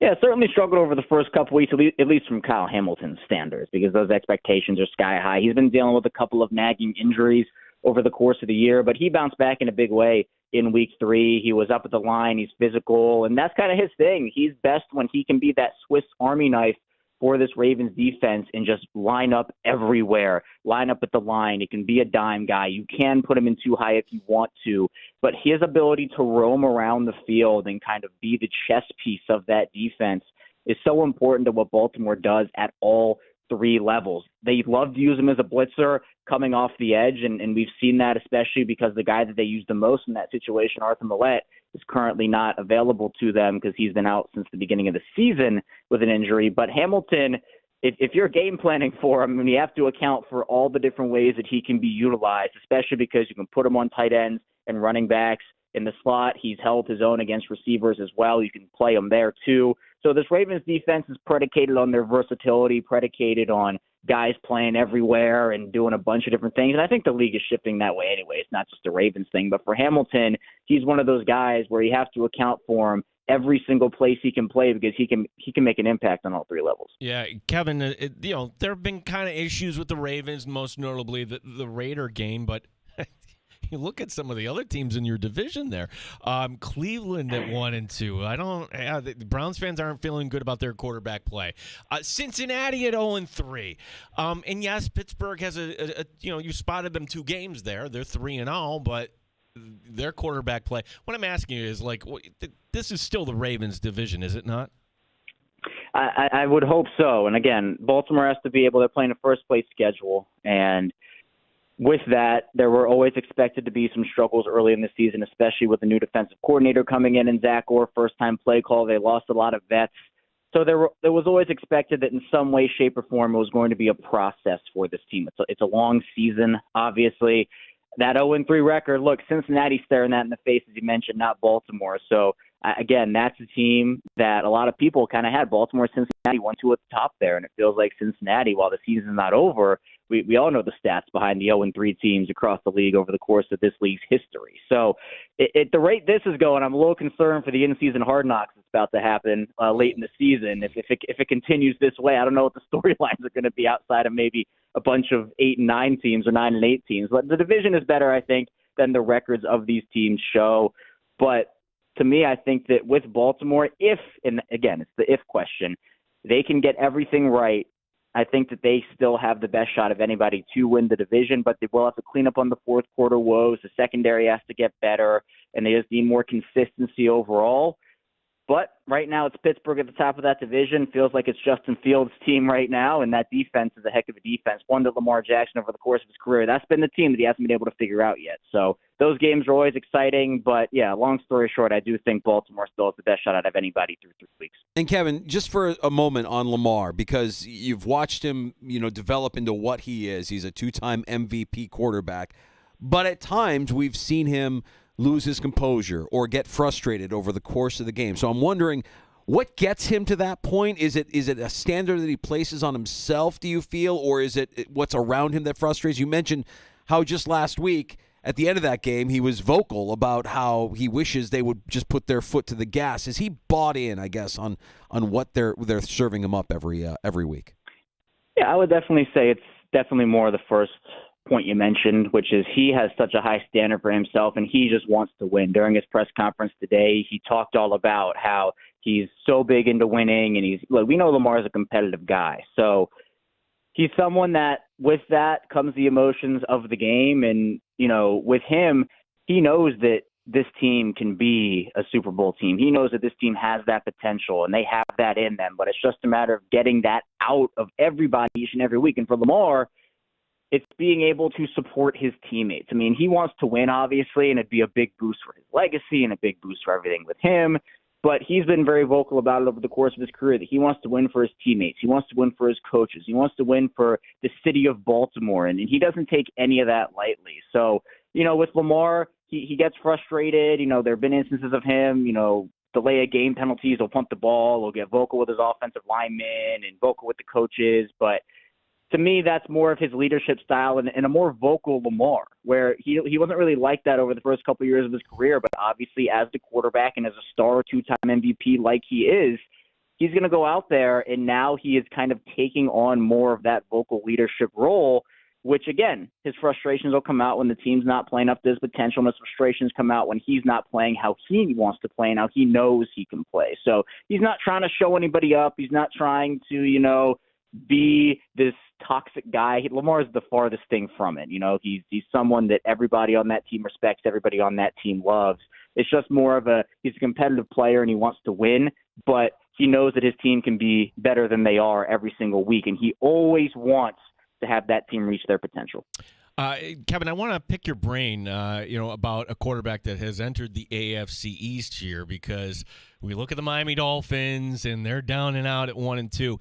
There's Tyler Huntley, and the latest out of Miami, Mike McDaniel is playing we don't know who's going to play quarterback against the Titans. I'd have to think it's Huntley here. If the Dolphins turn to Huntley over the next few weeks, what kind of quarterback are they getting?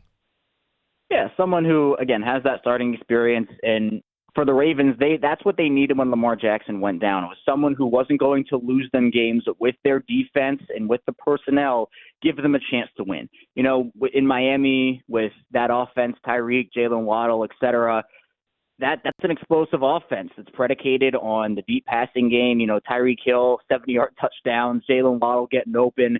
Now, Huntley's deep ball is not great. That's the area in Baltimore that certainly left something to be desired over the course of his time with the Ravens, where even if you want to go to that divisional round game against Buffalo, when Lamar Jackson got knocked out of that game, the Ravens had a shot to at least get back into it and make it a really, really competitive game. It was a deep shot to Marquise Brown, who was wide open, and Tyler Huntley just missed that throw. And that's kind of the theme that we saw from Tyler over the course of his Ravens tenure. So I'm a little interested to see if it is Tyler Huntley, how they would game plan for that, because I'm not necessarily anticipating Huntley to go out. Look, if he did, I'd be wondering where was this in Baltimore. But if he goes out there and starts just airing out 50 yards, just deep shots to Tyreek Hill every single play, I'd be a little surprised. I think they try to more so look to the short and intermediate passing game, try to get Devon Achane out into space and work with that. Odell Beckham's going to come back at some point as a third receiver there, so that'll factor in. And he and Odell obviously played together last year with the Ravens.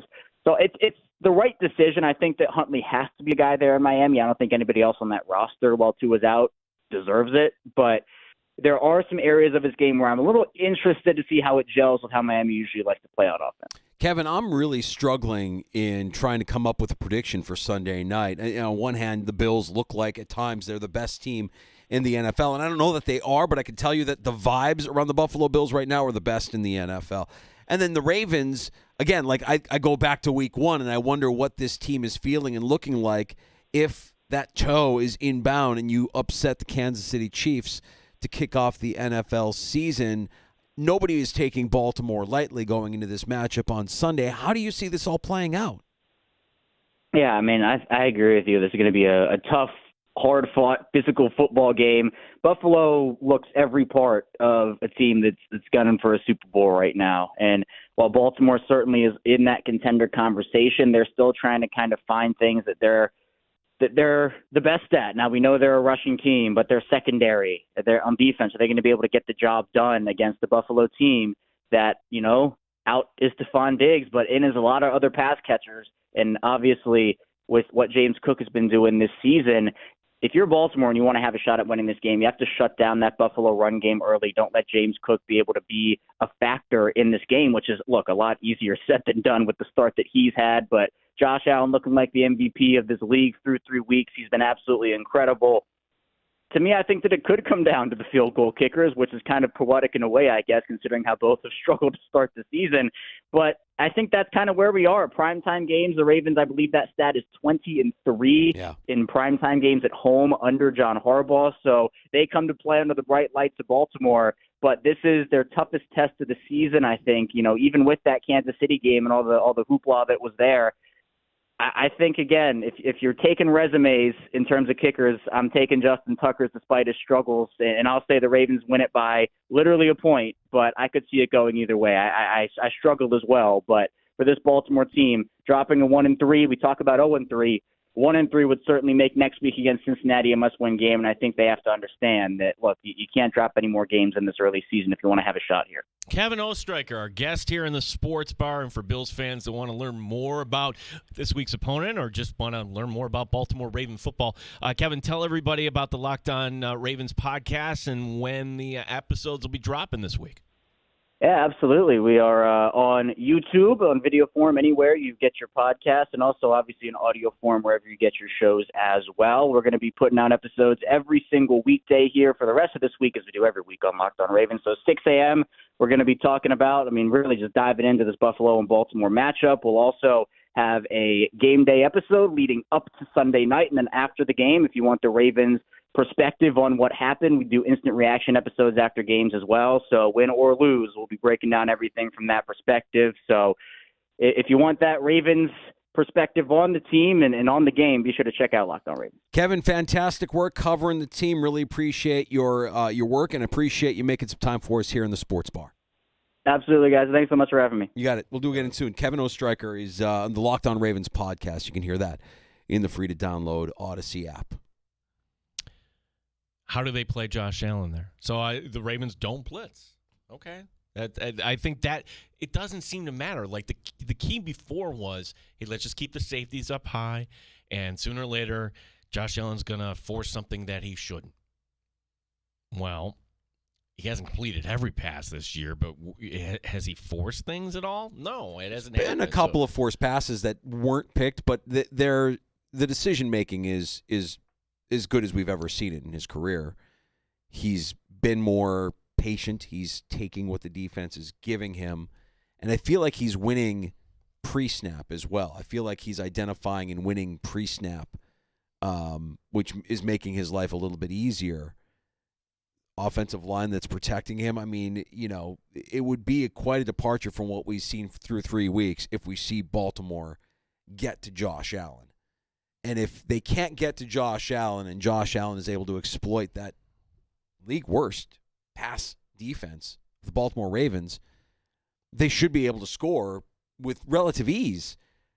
Will Joe Brady take that route, or will he lean on balance?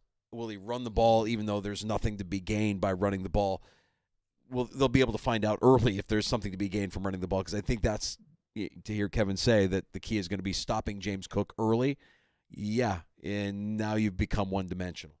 And maybe that pass defense for the Ravens, knowing the Bills' offense is one-dimensional, can hunker down a little bit. Look, since the second half of the Cardinal game, and you can even say the first, the Bills had only 3 first-half possessions against Arizona, which is kind of crazy. The Bills have done whatever they want to on offense. Yeah. They have moved the ball. I don't think it's going to be that easy this week, Danger, just to say the least. It's not going to be take whatever you like here. I think the Ravens are going to pose a much different challenge than certainly Jacksonville and Miami. We got a round of shots coming up here during happy hour, which is next on The Fan. You can join us at 866-4FAN, 585-866-4326. We'll continue to break down Bills and Ravens. We have some comments from head coach Sean McDermott from earlier today that we'll break down as well. That's all coming up here on The Fan Rochester.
9BF Rochester, the sports leader. 95.7 FM and AM 950. The Fan, Rochester. An Odyssey sports station. The Fan, Rochester. Sports update. Stop me if you've heard this before. Josh Allen named the AFC Offensive Player of the Week. 13th time in his career. He's won the award for first half touchdown passes in the win over Jacksonville. But now it's on to Baltimore. Head coach Sean McDermott on the challenge of going up against Lamar Jackson. He's a reigning MVP in the NFL for a reason, right? So that, I think, is a one-liner that says it all. They were the number one seed, had the best record in football last year, and it's driven by him. And he's just an incredible athlete, incredible player. From practice today, Kyer Elam did not participate. Elam has a sore neck. Nestor Cortez, he's been scratched from tonight's Yankees game. He's going to have an MRI on his elbow. With a win tonight, the Yankees will win the AL East. They play Baltimore. Mets and Braves, heavy rain expected tonight in Atlanta. Gene Battaglia, the Fan, Rochester.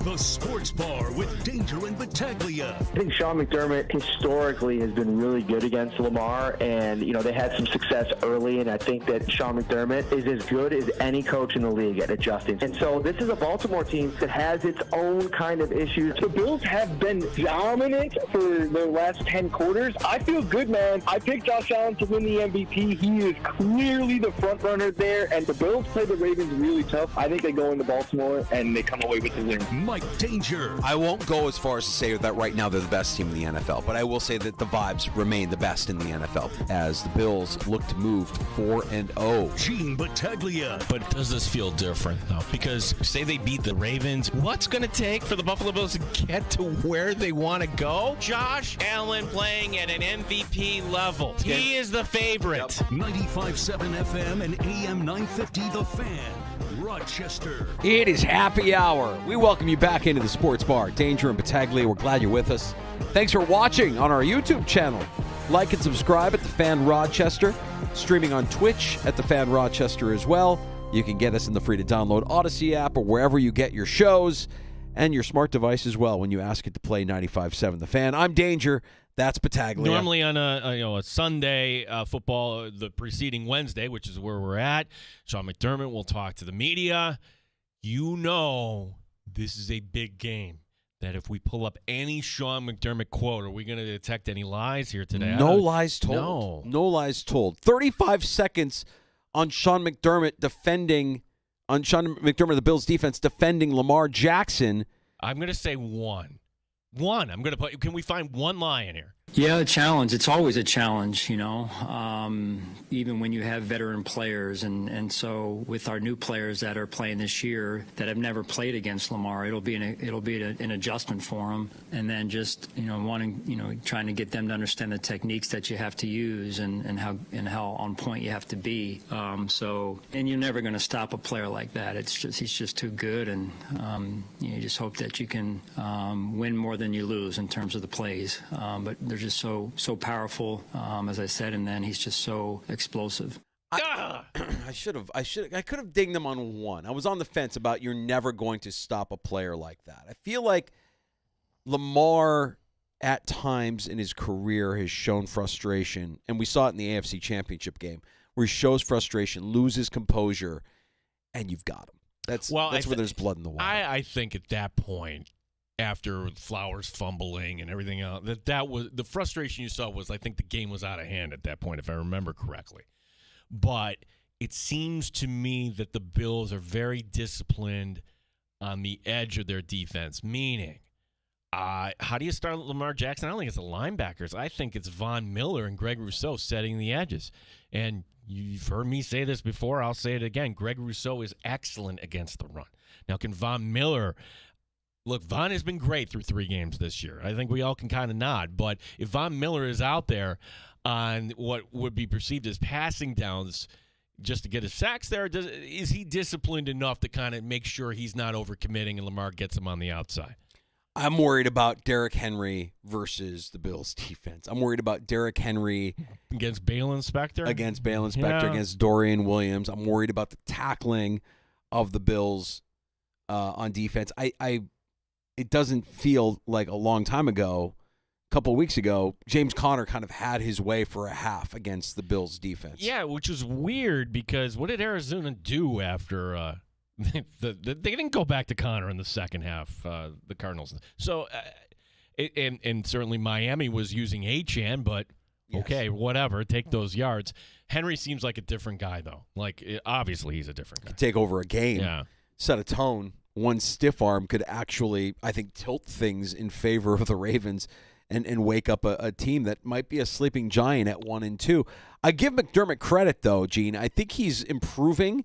When he's talking about Lamar, he said, he's a 2-time MVP instead of saying, I think he's a 2-time MVP. No, he's a 2-time MVP. I think they made the playoffs last year. Yeah, I think I think in their AFC championship last year. Come on, I got to find one line. Do we have any other McDermott there? I have plenty. Do we want McDermott for 18 seconds talking about Josh Allen's hand injury? Oh, all right. So, what are the ground rules? If he's just not full, like when your kids don't fully tell you the truth and they leave out details, is that a lie? I'm going to leave it up to you. I'm going to put there 2 here. 2. Yeah, I mean, that among many other 100 other things that I'm saying, I hope it goes well. So I have full confidence in Josh, and he's had to do some things before to adjust his game, and this is just the next one, really. I mean, I could have dinged him for I have full confidence in Josh, but I actually believe that right now he has full confidence in Josh. I got to go back and listen to the press conference because I think that was Perino asking him a question. It was kind of like a joke, and you hear McDermott kind of. Yeah. Can I interest you in 15 seconds on Keon Coleman? Of course. Now, Keon Coleman, to kind of review, disciplined. If you missed that from Monday night, this for being late to some sort of team function, whether it was a practice or something else, and McDermott taking him out. I'm going to put one lie in here. I don't want to make a bigger deal of it than it was, John. So I would just say that he handled it extremely well, and there is a mental component to that to go then back out there in the second quarter and take advantage of your opportunities. And I thought he really did a good job with that as well. Damn it! Wow. No lies told. No lies told. What is going on? This is a serious opponent this weekend. This is no joke. Listen, if the Bills win Super Bowl, right? 4-0. No lies told. What is going on? Amazing. This is ruining the bit, Sean. He listens to the sports bar. Listen to the sports bar. Yeah, he's been listening. Honest McDermott? Nobody wants to hear Honest McDermott. Mm-hmm. I want to hear Zay Flowers is his next Jerry Rice. That's the kind of things I want to hear. Zay Flowers. I mean, he mentioned Derrick Henry as a first ballot Hall of Famer, and it's like I can't even argue that. Like he's probably a first ballot Hall of Famer. I mean, Zay Flowers is a first ballot Hall of Famer. That would be a good one. That would be one we would take that, but we're not getting that. So Sean McDermott, not heaping praise. I mean, heaping praise, but appropriate praise, not overdoing it, not buttering up the opponent coming into this weekend. As part of that, I'm asking this honestly, because we know whoever you were in that foxhole, whether it was your first job or way back when in school, you're always tight with. People think that McDermott and Tomlin are close. No. They were teammates. It's McDermott and Harbaugh, and that's because they were both on Andy Reid's staff in Philadelphia. These two guys actually, I would consider their friends. So, Harbaugh's not falling for any of that. No. And the interesting thing out of Baltimore is these kind of like this undercurrent of disdain for John Harbaugh and his team's inability to close out games or to play it so conservative down the stretch that you give up big leads. And we saw this the last time these teams played each other, right? Right. Are they bored in Baltimore? I'm just asking because that guy did win you a Super Bowl. But then again, if we get to a decade past you winning a Super Bowl, and I'm going to pull McDermott. I believe that was 2013, right? Yeah, maybe time is up. Brian Billick, they moved off. Billick won a Super Bowl. Mm-hmm. Boy, that would be something. But who would you bring in eventually to be the guy that can get the most out of Lamar Jackson? It's a great question. I don't know. I think if that's your problem, if you have a problem with John Harbaugh and you're a Ravens fan, you probably run out of problems. I think, though, as much as we talk about Tyler Bass, and these are first world problems when we're moaning about our kickers, I didn't know until talking to Kevin Ostreicher today that in terms of just not plus 50 field goal percentage, Justin Tucker's 29th? 29th out of 29 qualified kickers. Struggling. Wow. He's struggling this year. Yeah, he's struggling. Bass is struggling. And if it does come down to the leg of one of these guys, you're gripping at the end of the game because you really I don't think there's a guarantee with either of them. It's going to be fascinating. It's going to be a lot of fun. It's Sunday night. You'll be able to hear the action on the Fan Rochester.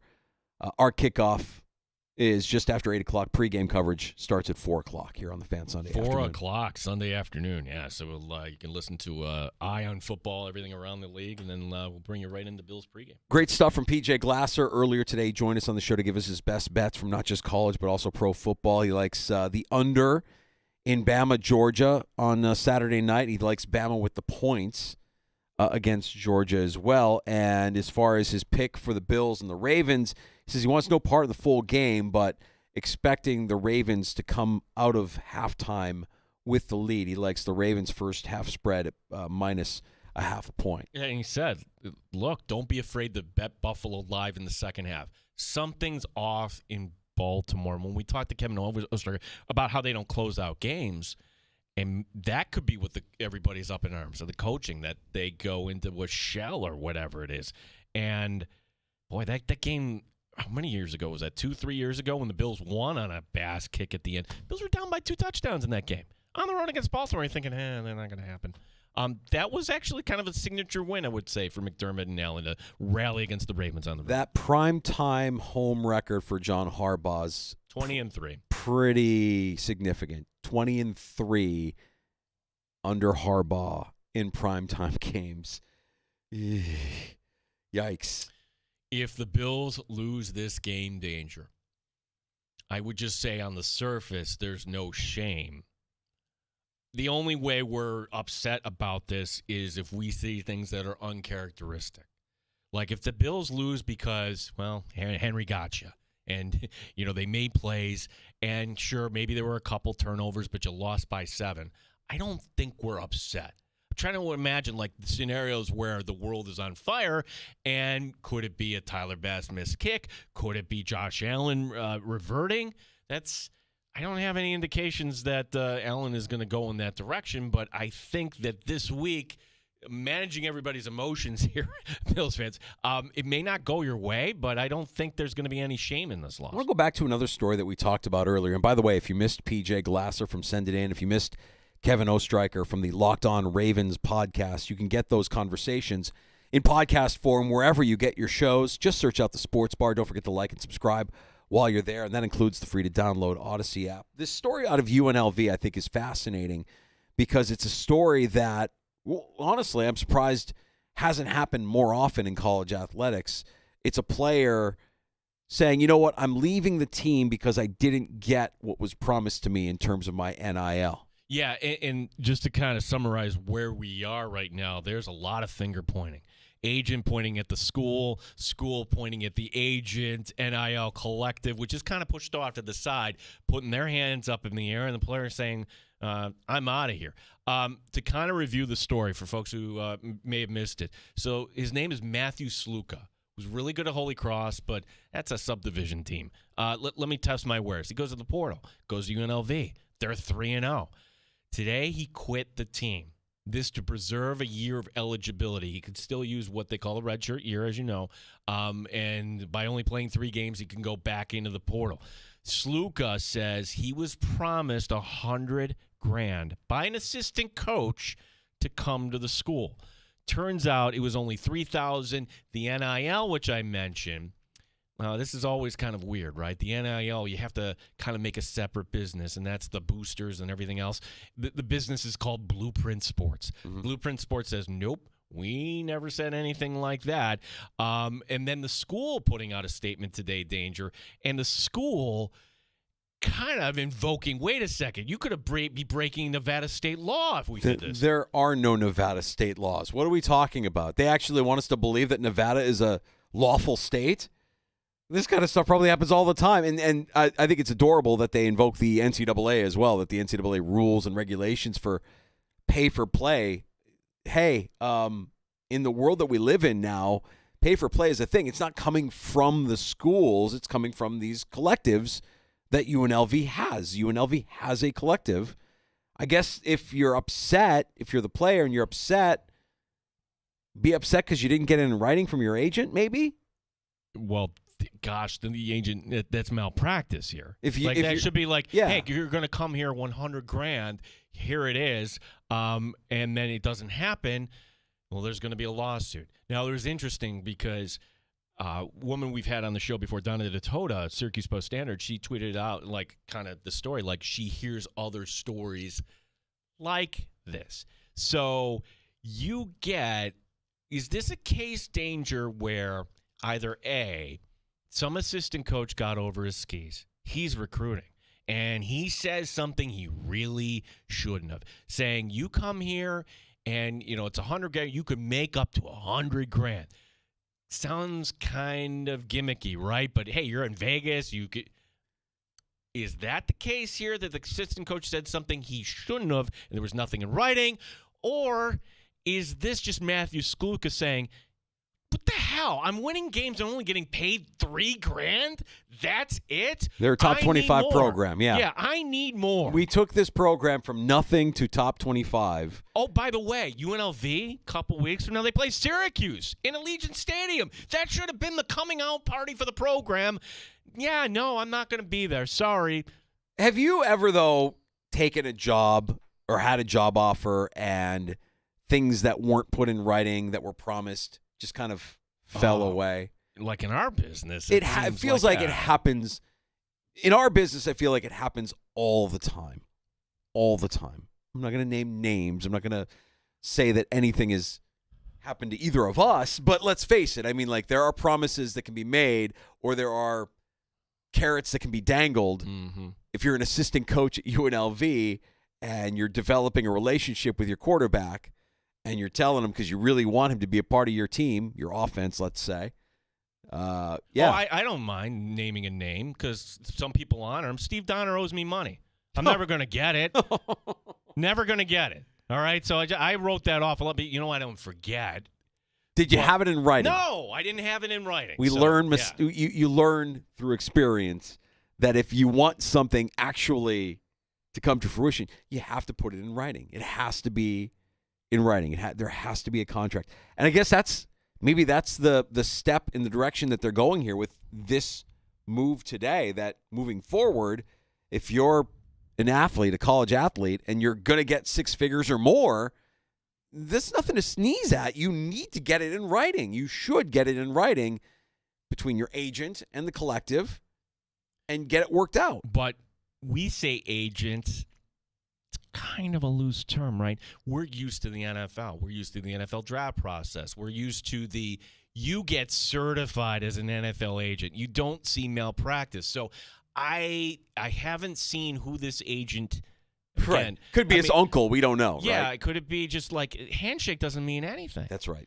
So it's embarrassing for the school, right? Because I believe the former, that this was a coach that got in over his skis, and then Sluka is winning games, and he realizes I'm underpaid. I also don't fault the player for doing what he's doing. I think he will be fine. I think he might not play. He's redshirting this year, so he's done, right? But he'll end up with another program, maybe even a program better than UNLV if he keeps working hard. We don't know the story there. He's got a mark on him. Okay, you know football, guys. Are you really all in, or are you going to try to renegotiate 3 games in?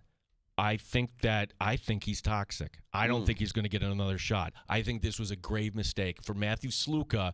Yeah. I'm sorry, but are you going to end up somewhere else? Yeah, I think he'll be fine. I think he'll be fine because he can win you football games. I think all of that stuff that you're talking about might be true, and football guys might hold a grudge or might view and say, hey, this guy isn't all in. He redshirted instead of playing, and he's toxic. But man, he's good. He can win us games. Look what he did at UNLV in 3 games. Okay, all right. So Kyle McCord's not going to be here like forever and ever and ever. And John Wildhack, all right? No, I'm just trying to bring this back home. Yeah. Like, I think that Syracuse has kind of a good beat on the collective, and they know they need more, okay? That's certainly it. And I would think that there's not this disconnect at Syracuse. But with a head coach that can recruit and John Wildhack, and if you have options, like he's going to be fine. I think he's going to be fine. I would be shocked if he doesn't end up starting somewhere next year, and we can look back at this and be like, oh, yeah, remember when UNLV stiffed him for the $100,000 that they owed him? Or does this now is just kind of just the first story of many? Yeah. Like, hey, collective, where's my money? Where's my kids aren't good. They're not business people. They're, just coming out of high school. Do they know how to collect? Are they getting really good representation? This is all the Wild West. All this we're stuff. learning. We're learning through it, and it's fascinating. And today's story, I think, is the first of many that we'll get over the course of time. And man, it won't be long where we actually know what these players are making in college football, and what these collectives are bringing in and offering, and it's staggering to me how in just the span of 12 months, from our conversation with John Wildhack last year to our conversation with him just a couple of weeks ago, like they're open and honest, and they're trying to adapt to this new landscape in real time. We need support. We need the support of Rochester. We want to build our collective to improve our programs and recruit the best players we can possibly recruit with the most NIL money that we can possibly offer them. I've never been to Knoxville, Tennessee. Have you ever been to Knoxville? Can't say I can't say I have. So that's the disclaimer that I haven't been there, but I can kind of guess there's not a lot of Fortune 500 companies in Knoxville, Tennessee that are willing to just pitch into whatever the collective is there. So what Tennessee did last week, all right, we need to keep up. Where are we going to get this money? Hey, season tickets, sorry. 10% talent fee. Talent fee? Yes, talent fee. Mm-hmm. Like for some of these smaller towns, and I don't know if Syracuse gets to that point sometime with their tickets. Hey, there's going to be this extra fee. It wouldn't shock me if it first of all, it'll work. It'll work. Yeah, because like all the BS, almost swore there, like the Ticketmaster fees or whatever. It'll work, and everybody will follow suit. It will work, and everybody will follow. So just get used to it. Just get used to the fact that now college athletics is something that you're going to have to pay a little bit more for if you want your program to be a success. And there are going to be some programs that might push back and be like, oh, we're not going to do that. We're not going to do that. And those programs will be losers. They will be losers. How important is it for you to have a winning program at your college? That's the question. And at UNLV, it sounds like they were kind of committed to getting their football program on the map, and then, no, we're not going to give you exactly what we promised you. So this is the UNLV statement. I think I should read this because this sounds like Sluka was, or his representation was. They were muscling him. Yeah. Football player Matthew Sluka's representative made financial demands upon the university and the collective in order to continue playing. UNLV Athletics interpreted these demands as a violation of NCAA pay-for-play rules, as well as Nevada state law. UNLV does not engage in stuff. Okay. Can I just the visual I have when I read that, pay-for-play rules as well as Nevada state law, was Sluka's representative like threatening to break kneecaps? What was he doing that violated state law? If that is true, then good on UNLV. Because the second you say, you know what, here you go, kid. Okay, then everybody else is going to have their hand out, and then where does it kind of end? It's like for RIT, for example. Like Wayne Wilson's got the rule. You go into the portal, bye. That's it. Like you made your decision. So the second that Sluka's representative said, hey, we need more money. No. Okay, we're going to leave. Bye. Yes, but I also think if it's true that he was promised something. The error in this is not getting it in writing. The representative needed to get something in writing. See, that's where I got to – the legal expert needs to kind of tell us if somebody made a verbal, we're going to get you $100,000. I don't think that matters. If it's let's say it's the offensive coordinator hypothetically, in falling in love with this quarterback and knowing he could be something in our offense, we're going to win games with this guy. When you're here and you're playing, you're going to be so popular because we're going to be so good. You could win, or you could make up to $100,000. That's a kind of a passing statement that you could take literally if you're Sluka, and $3,000 in your first season with the program and you got them top 25, you could be like, all right, where's my money? What are we doing? Couldn't have there been – I remember this. This was like in the infancy of Syracuse doing this. What was his name? I can't even remember. Glens Falls, shooter, went to Virginia. Why am I drawing a blank?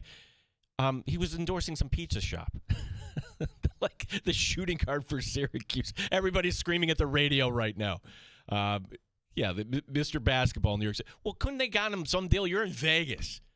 Like, there's got to be some sort of thing you could have hooked up. Like, hey, go to the car dealership. I'm not going to side with the school on this one, Gene. I'm just not. I think if somebody from the school told him, Joe Girard. Thank you. Yep. If somebody from the school told him $100,000, and now they're saying, no, we're not giving you more. This is it. Then hit the bricks. Get out of there. I'm fine with him leaving. I don't have a problem with it. And it feels very plausible to me that they could have overpromised and underdelivered as far as what they were going to give him in NIL. Never happens. I know, because it happens all the time. What can I do to get you into this car? I mean, get you into this school. Yeah. We'll get to a round of shots next in the sports bar. Yeah, as some baseball news, this is not good news for the Yankees. Everybody holding their breath as a piece of the rotation right now going for an MRI. That is certainly not good. Mets, Braves. Tell me we're going to have to wait till Monday. How are you feeling, buddy? Are you okay? I mean, we checked in with you at the beginning of the show. We're about 2.5 hours in. I just want to make sure. This is a vicious stare. You're glaring into the camera. Our YouTube viewers, they don't need to be intimidated, Gene. It's a half-game lead. But it's a 3-game series. You dropped the first game to Gwinnett, and now you've got weather to deal with. Okay. The Gwinnett line, you are purposely just taking the needle or just kind of... I think Braves fans would agree with me that this is not the Atlanta Braves. This is Gwinnett. No. They still have Michael Harris and pieces to that lineup. Okay? They could be a playoff team. Other stories here. Brett Favre, we learned a little more Brett Favre because why? He talked to TMZ. Okay? What life is like now for Brett Favre. Also, hey, the UB Bulls, a big win, but a big punishment coming down for the Bulls today. What was it? All right.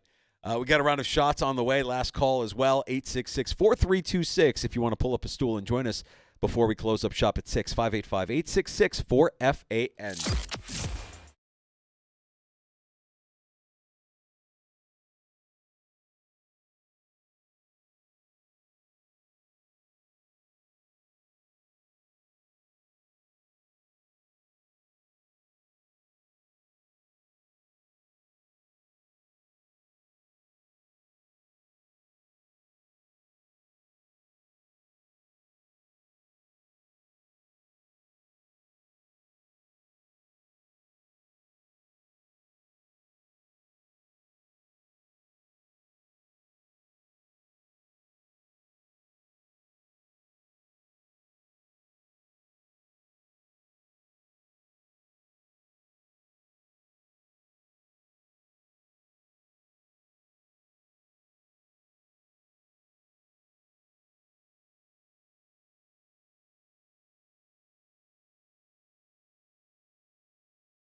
Sports Update. For the 13th time in his career, Josh Allen named the AFC Offensive Player of the Week for first-half touchdown passes in the win over Jacksonville.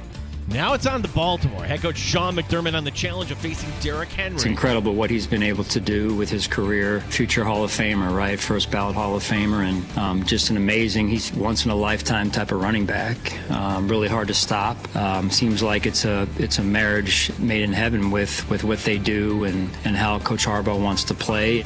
From practice today, Kyer Elam did not participate. He's got a sore neck.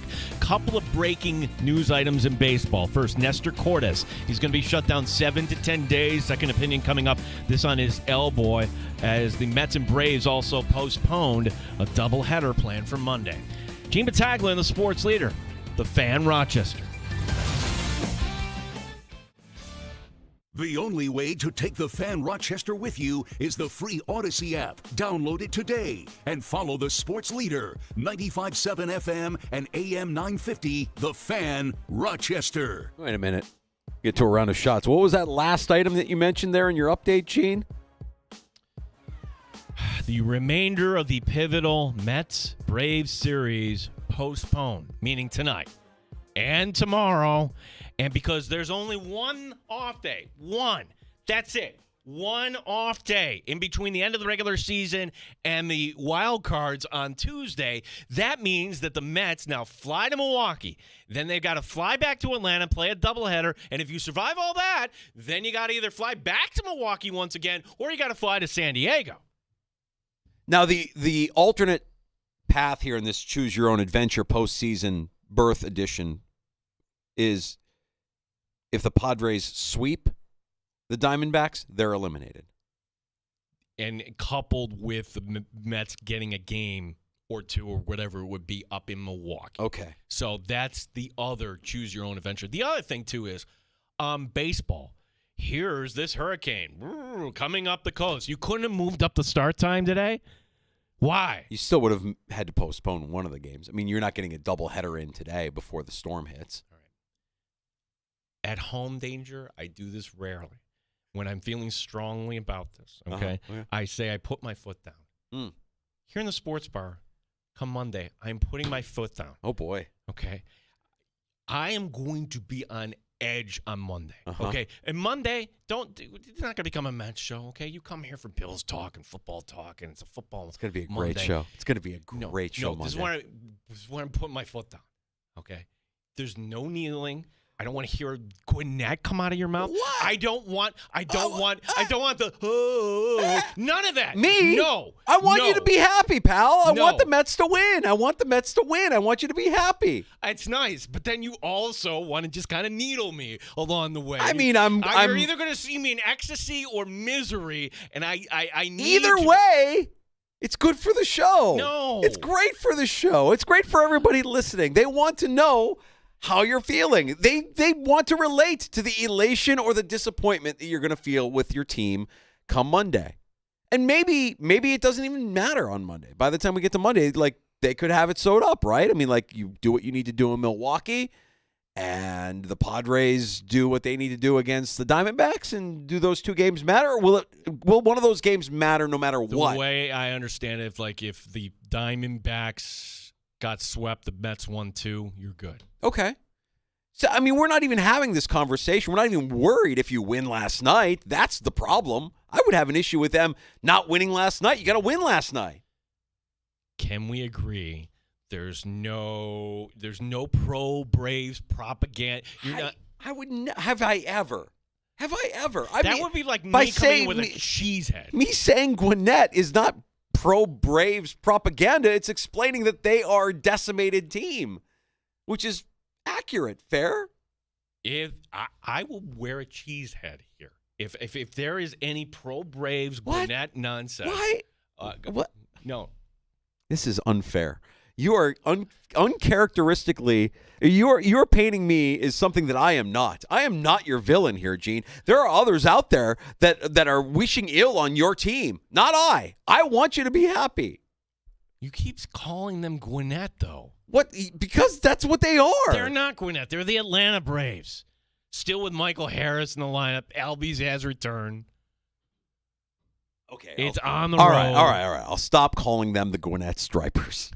I'll stop saying that Major League Baseball is going to let a AAA team into their postseason. I'll stop. I'll stop with Gwinnett.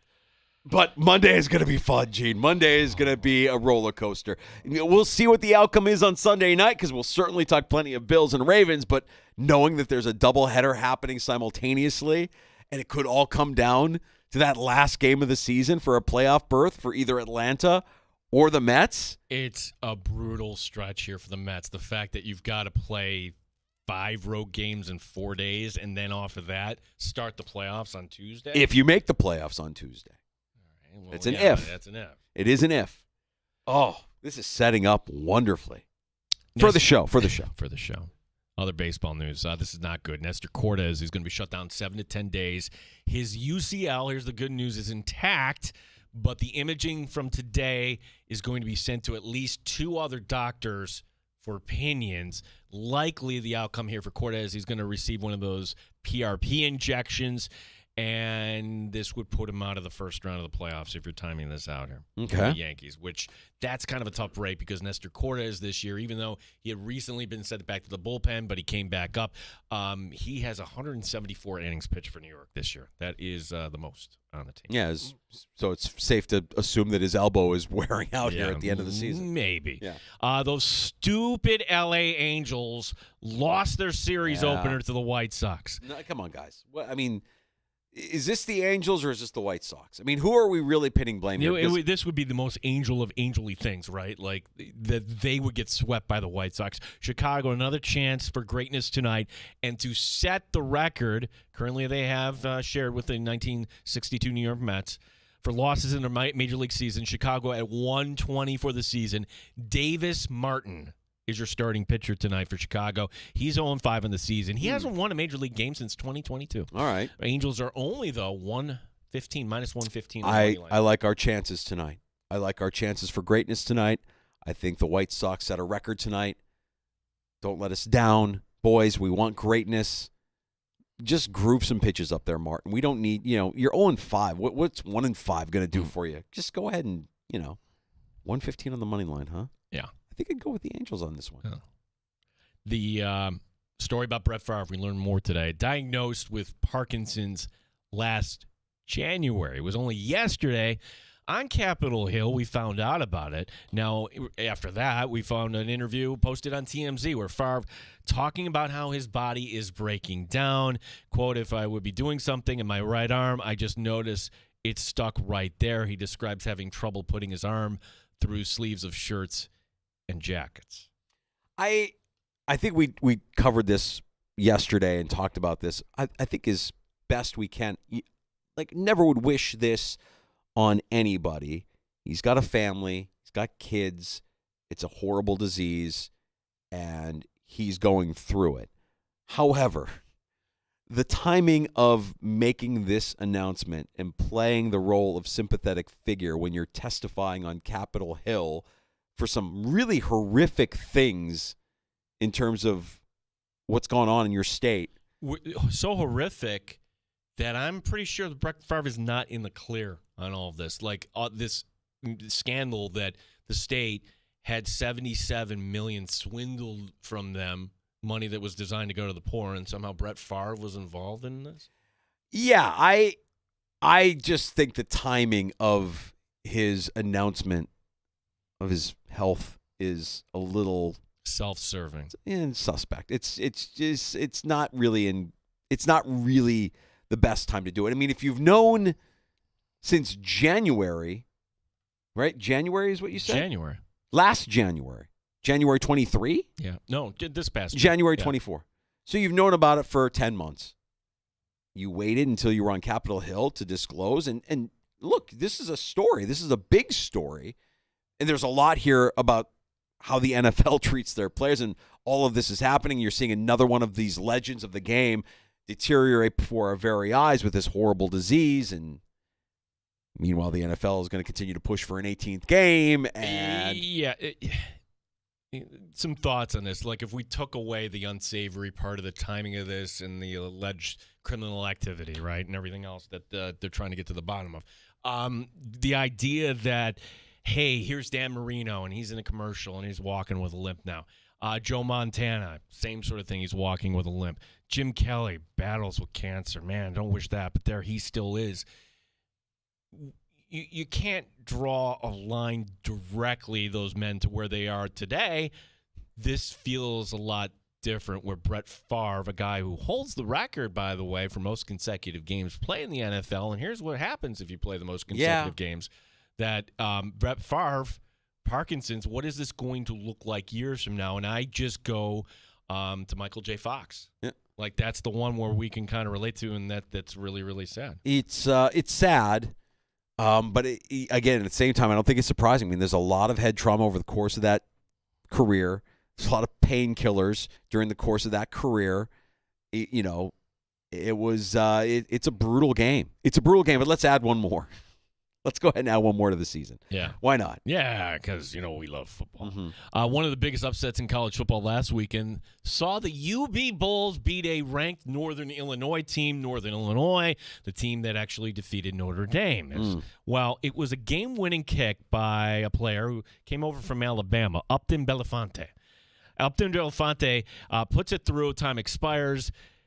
He then gives the Northern Illinois players the double bird, which, of course, that was right on camera. Oh, boy. The MAC conference didn't think too highly of that gesture, so today they came down with their punishment, Danger.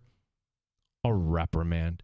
Says the MAC commissioner, in our conference, we expect all our student athletes to channel their emotions in appropriate ways. When those expectations fall short, it's important that we reinforce them. Was that wrong? Should I not have done that? I tell you, I gotta plead ignorance on this thing, because if anyone had said anything to me at all when I first started here that sort of thing was frowned upon. So the double bird is just not up to MAC standards. Can't do it, but I would think, I don't know, suspension or something like that, or maybe does the coach of UB pull a Sean McDermott and the kicker is out for the first quarter or whatever? The reprimand. Okay, lesson learned. That's got to be like a stinger too. Like, you just lost, you were upset, and the kicker's flicking you off. Like that's the one thing I would not tolerate if I'm Northern Illinois. Northern Illinois. I mean, this is the MAC, right? Like, Northern Illinois beat Notre Dame one week, they get ranked, and then Buffalo beats them, and they're down this year too, right? Isn't UB down this year? Yeah, they're not. They're not going to be anything. That's yes, the reprimand. And let's holster those double birds for the future. Tomorrow on the show, the aforementioned Dan Fates stops by at 3:25. We're going to talk Bills. We're going to talk Bills. I might have to sedate myself for Dan Fates. Don't bring it up. No, I didn't bring it up last time. Focus on the Bills. Don't bring up the Braves. Don't bring up the Mets. There will be no games tomorrow. He'll come in tomorrow. Whoa, we're out of it. I don't know what you're talking about. Don't do it, Gene. Don't fall into it. Don't do it. Focus on the Bills. We'll talk Bills and Ravens with 13 Wham Sports and BuffaloPlus.com's Dan Fates. He joins us at 3:25. And then at 4:25, we will talk Major League Baseball with our buddy from the Barreled Up podcast. That is Jim Riley, Barreled Up in the free-to-download Odyssey app. You know what's going to be going on tomorrow while we're on the air? 3:45 Eastern Time, Texas at Oakland, last game ever. Oh, yeah. Man, there's some emotion in the Bay right now, man. There is some emotion around Oakland sports fandom. If you missed PJ Glasser, the host of Send It In, if you missed Kevin Ostreicher, the host of the Locked On Ravens podcast, we've got both of those conversations available for you right now, wherever you get your shows. Search out the Sports Bar. That includes the free-to-download Odyssey app. Like and subscribe on YouTube as well. We appreciate you watching the Sports Bar on our YouTube channel and on Twitch at The Fan Rochester. We are back again tomorrow afternoon, starting at 3 o'clock. I will be winning a chili cook-off. So tomorrow at 3, you will be in the presence of a champion. That's here on The Fan Rochester. JR Sport Brief next. You're listening to the Sports Bar with Danger and Battaglia.